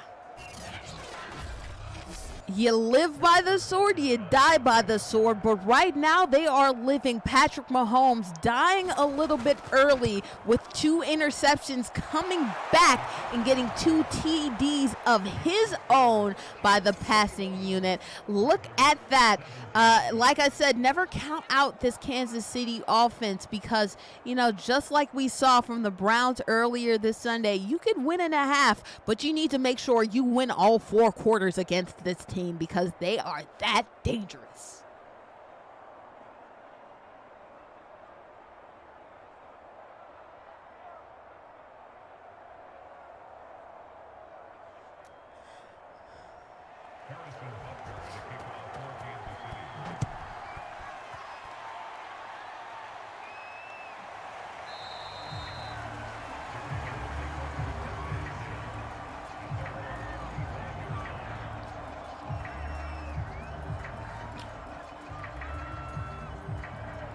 So a lot of people say that Lamar Jackson in this offense has no ability to come back. They've come back a couple times against the Browns last year, 2 years ago against the San Francisco 49ers, against that really stout defense. Remember, 2 years ago, they were great, decimated by injuries. Hopefully they come back. And then also almost came back against this Kansas City team. That was the year that they would have gone to the Super Bowl if not for Brady. So it's going to be interesting to see. They have a lot more pass catching talent. Of course, they've been decimated by injuries. Rashad Bateman out with a groin injury. If they can get some more receiving talent and Greg Roman, their offensive coordinator, can make some great, better play calling, they can be a good team, really good team. But that's a really good, important crutch if Greg Roman can be good.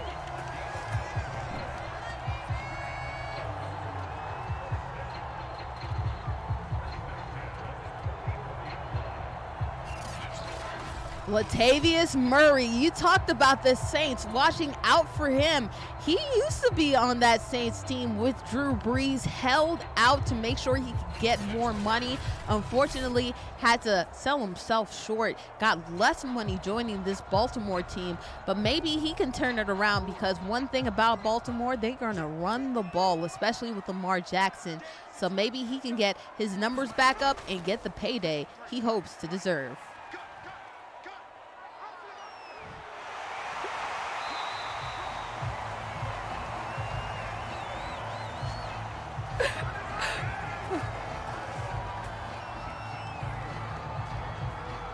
Ha ha ha! We talked about the good hits of Travis Kelce. I'd like to see a dance-off between Travis Kelce and Lamar Jackson because their moves are insane. They can always find a way to make sure to juke out the competition and get further down that field. Lamar Jackson, such a fun player to watch, continuing to make sure that he can rack up these yards for this team.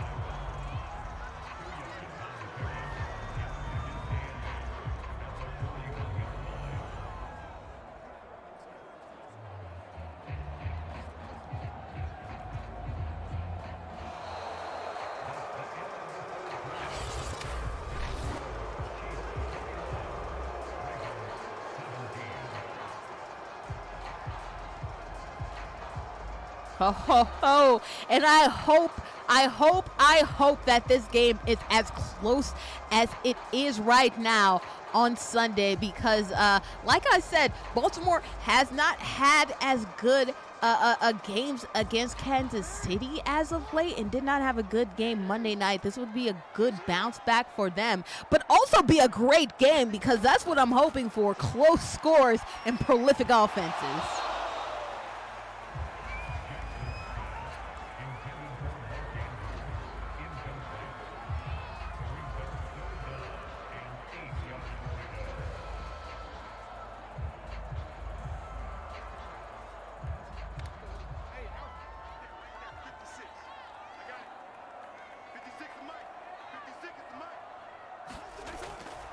Yeah, has to be careful. Ooh, ooh.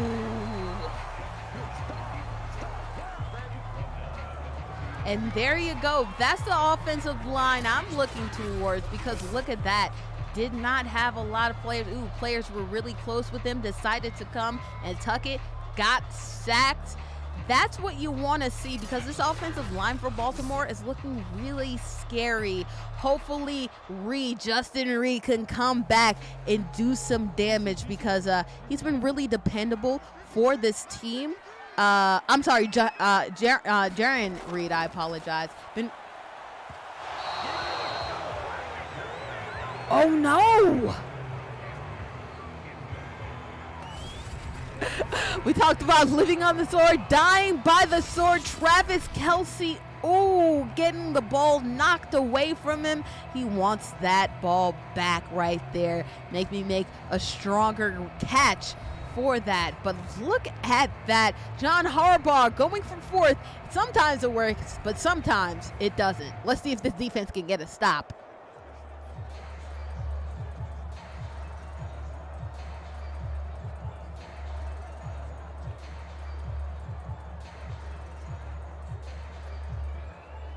Yep.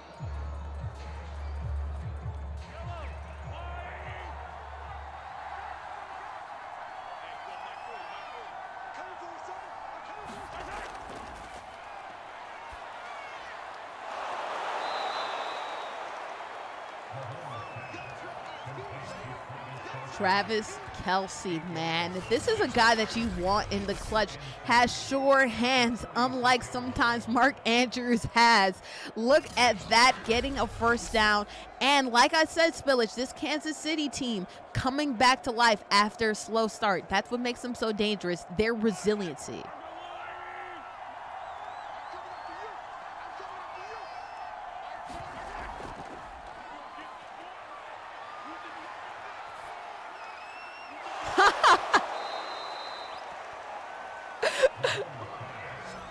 That's what makes Patrick Mahomes so fun. Look at that, the pocket breaking down, him not really knowing what to do, running forward in the pocket because he has green daylight in front of him, but he makes the throw while he's moving to the wide open receiver. Of course it's on target to who else but Travis Kelce, and that is why we love the Kansas City Chiefs, man. Such a fun play.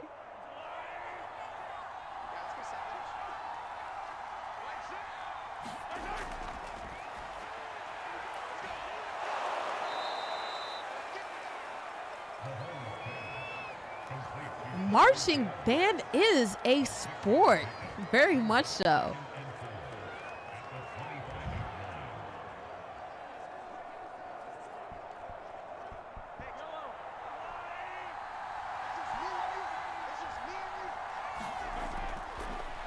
Yeah.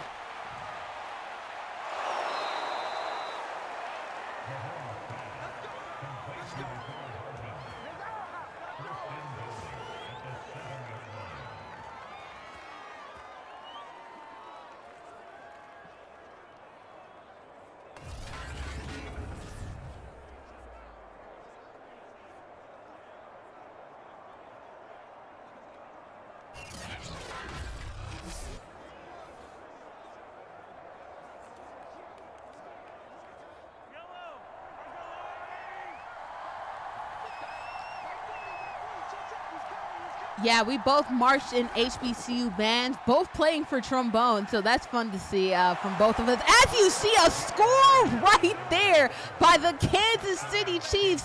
Clyde Edwards-Helaire, his second touchdown, this one on the ground after going to the air, set up by Mecole Hardman's catch on the end zone. Both me and Spillidge played marching band. The fifth quarter, the band would be lit after this play because like you said, in the HBCU world, bands are everything. Bands will make them dance. Like this crowd wants to dance, but unfortunately just got scored on by this Kansas City Chiefs offense. So prolific.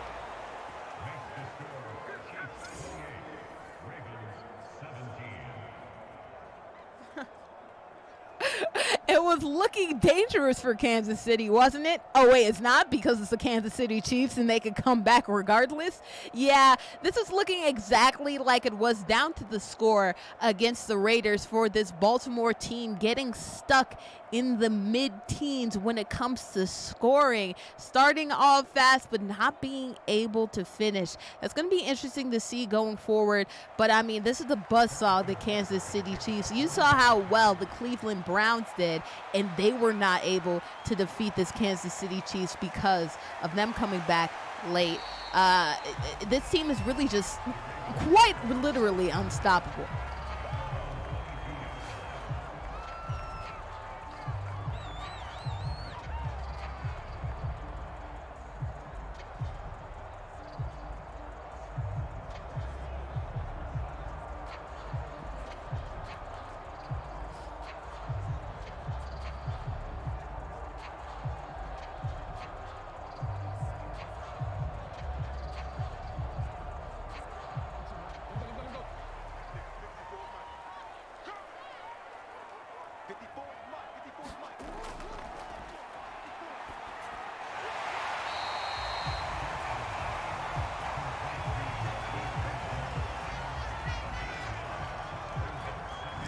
I hate that they don't do the replays because then you're just like, I'm not sure.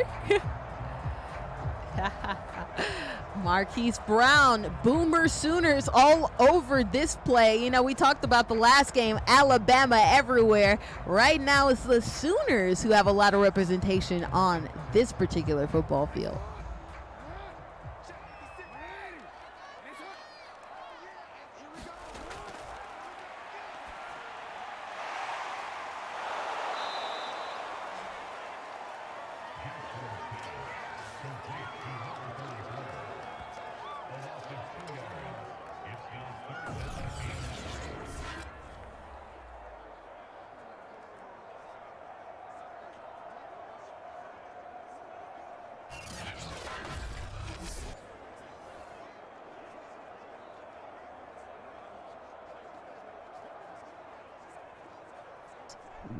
Can you hear me, right, Spillidge?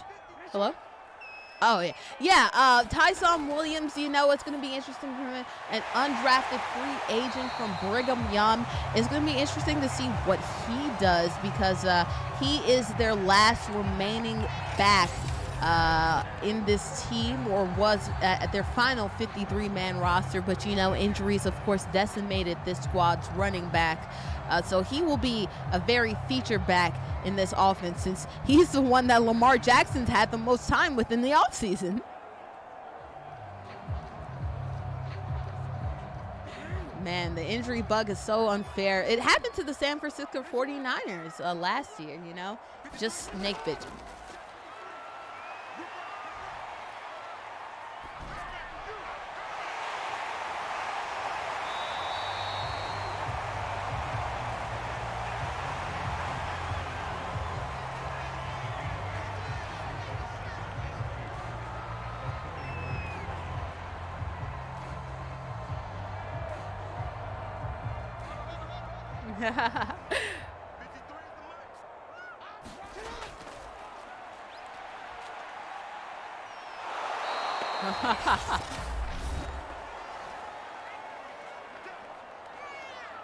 Yep.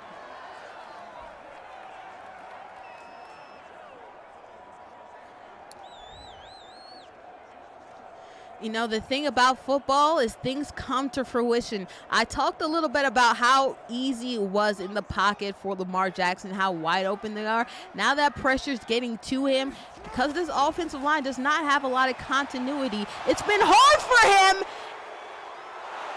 Oh!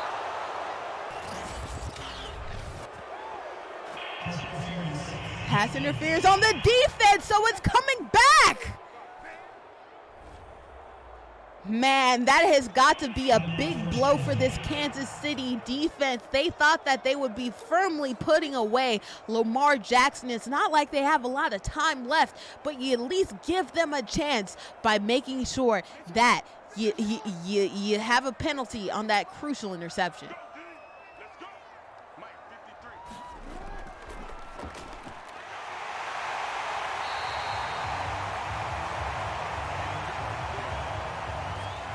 Sammy Watkins. Shout out to Larry Ridley, because that's the way that he says it. Sammy coming through. Hopefully this Baltimore offense can pick it up. They don't have a lot of time. I'm not sure why they're letting the clock run. They got to go for it, man. Go, go, go.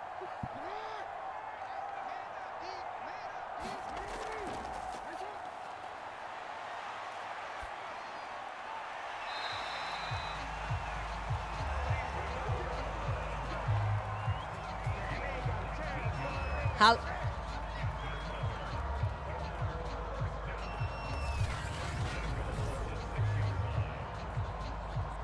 Yeah, Patrick Mahomes saying, oh, there's no way you can beat us. But look at that. Ooh, right down the end zone. Ooh, could have actually been a reception for a touchdown. 47 seconds left. We've seen Baltimore have crazy comebacks. They almost had some last week. But look at that. There's a flag on the field. Did it get overturned, or are we good to go? It's looking like we're good to go still. So challenge that and ended up failing.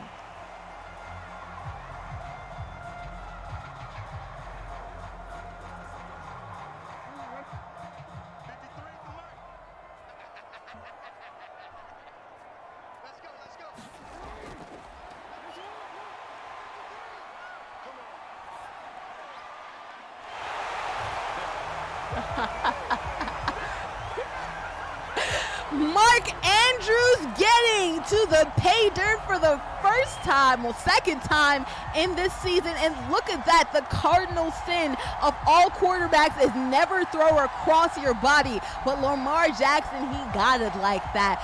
Looking like he's faking the run, then throwing it to Mark Andrews. That's exactly what you want to see from this Baltimore offense. But they still have work to go. They need this onside kick in order to come back in the game.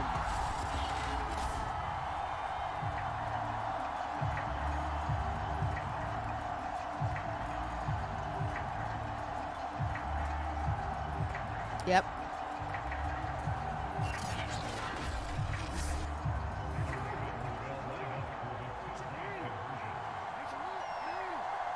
Yeah, it makes sense. It makes sense because then it'll be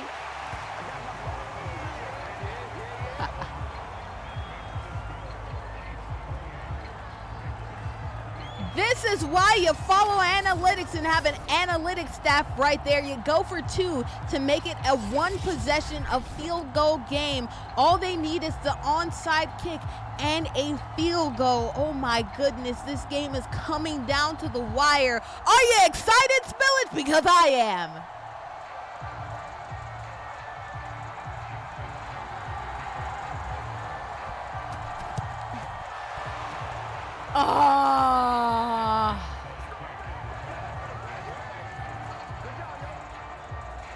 Yep.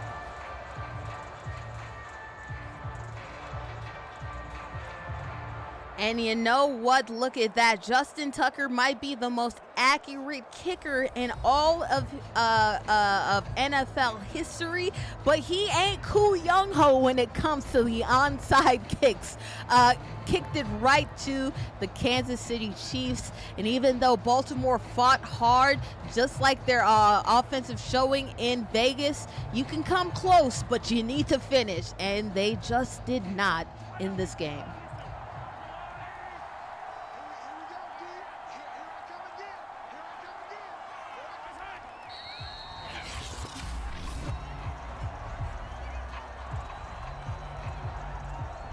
Yeah, man. Because at the end of the game, at the end of the day, I'm sorry, they only have but a couple seconds left. So by the time they burn their two timeouts, that's the runoff and that's the game.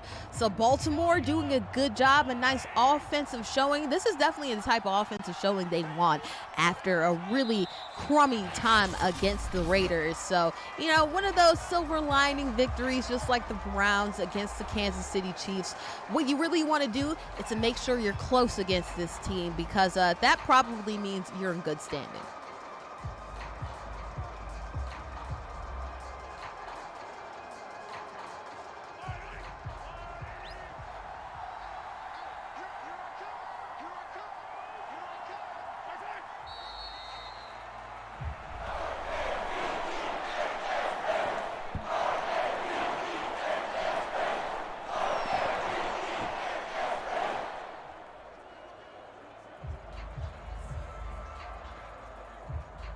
Tommy Johnson in one formation for the Chiefs.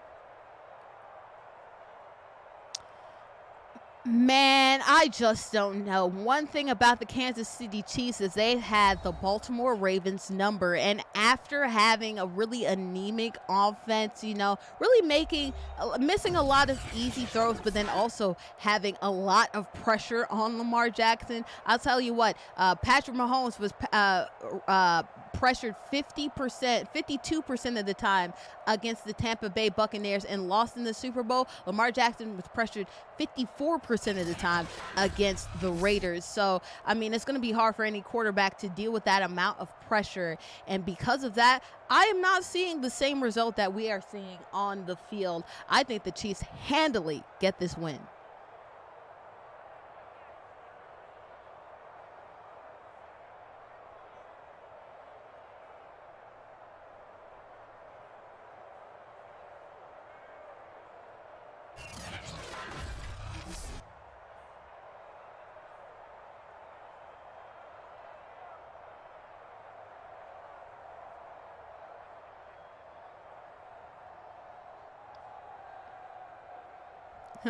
The Kansas City Chiefs.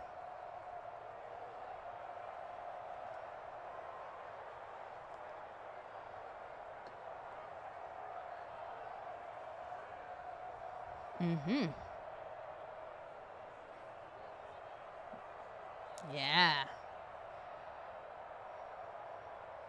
Yeah, so you're locking in. You think that the Ravens are going to lose to the Kansas City Chiefs?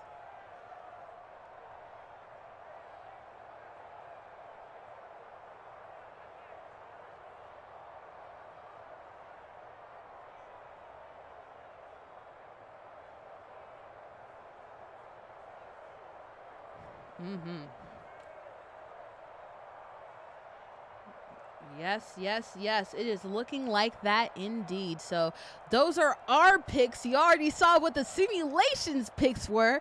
Let's see if that comes to fruition. Again, remember, you guys, follow Spot on Sports on all social media, Spot_sports on Twitter, Spot on Sports, all one word, on Instagram, and Spot on Sports 17 on Facebook. And make sure that you're also following Spot on Sports, all one word, on YouTube.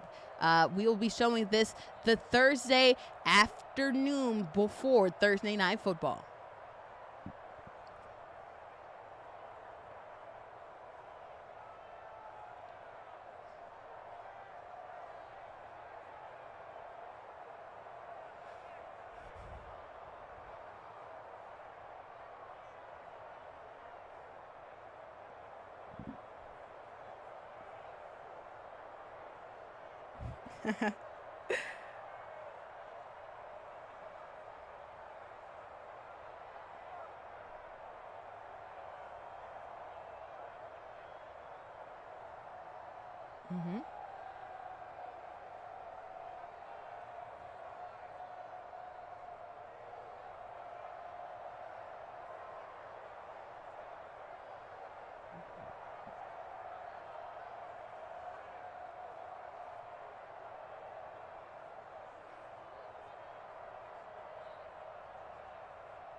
Yeah, like Bart Scott says, the infamous Jet. Bart Scott says, can't wait.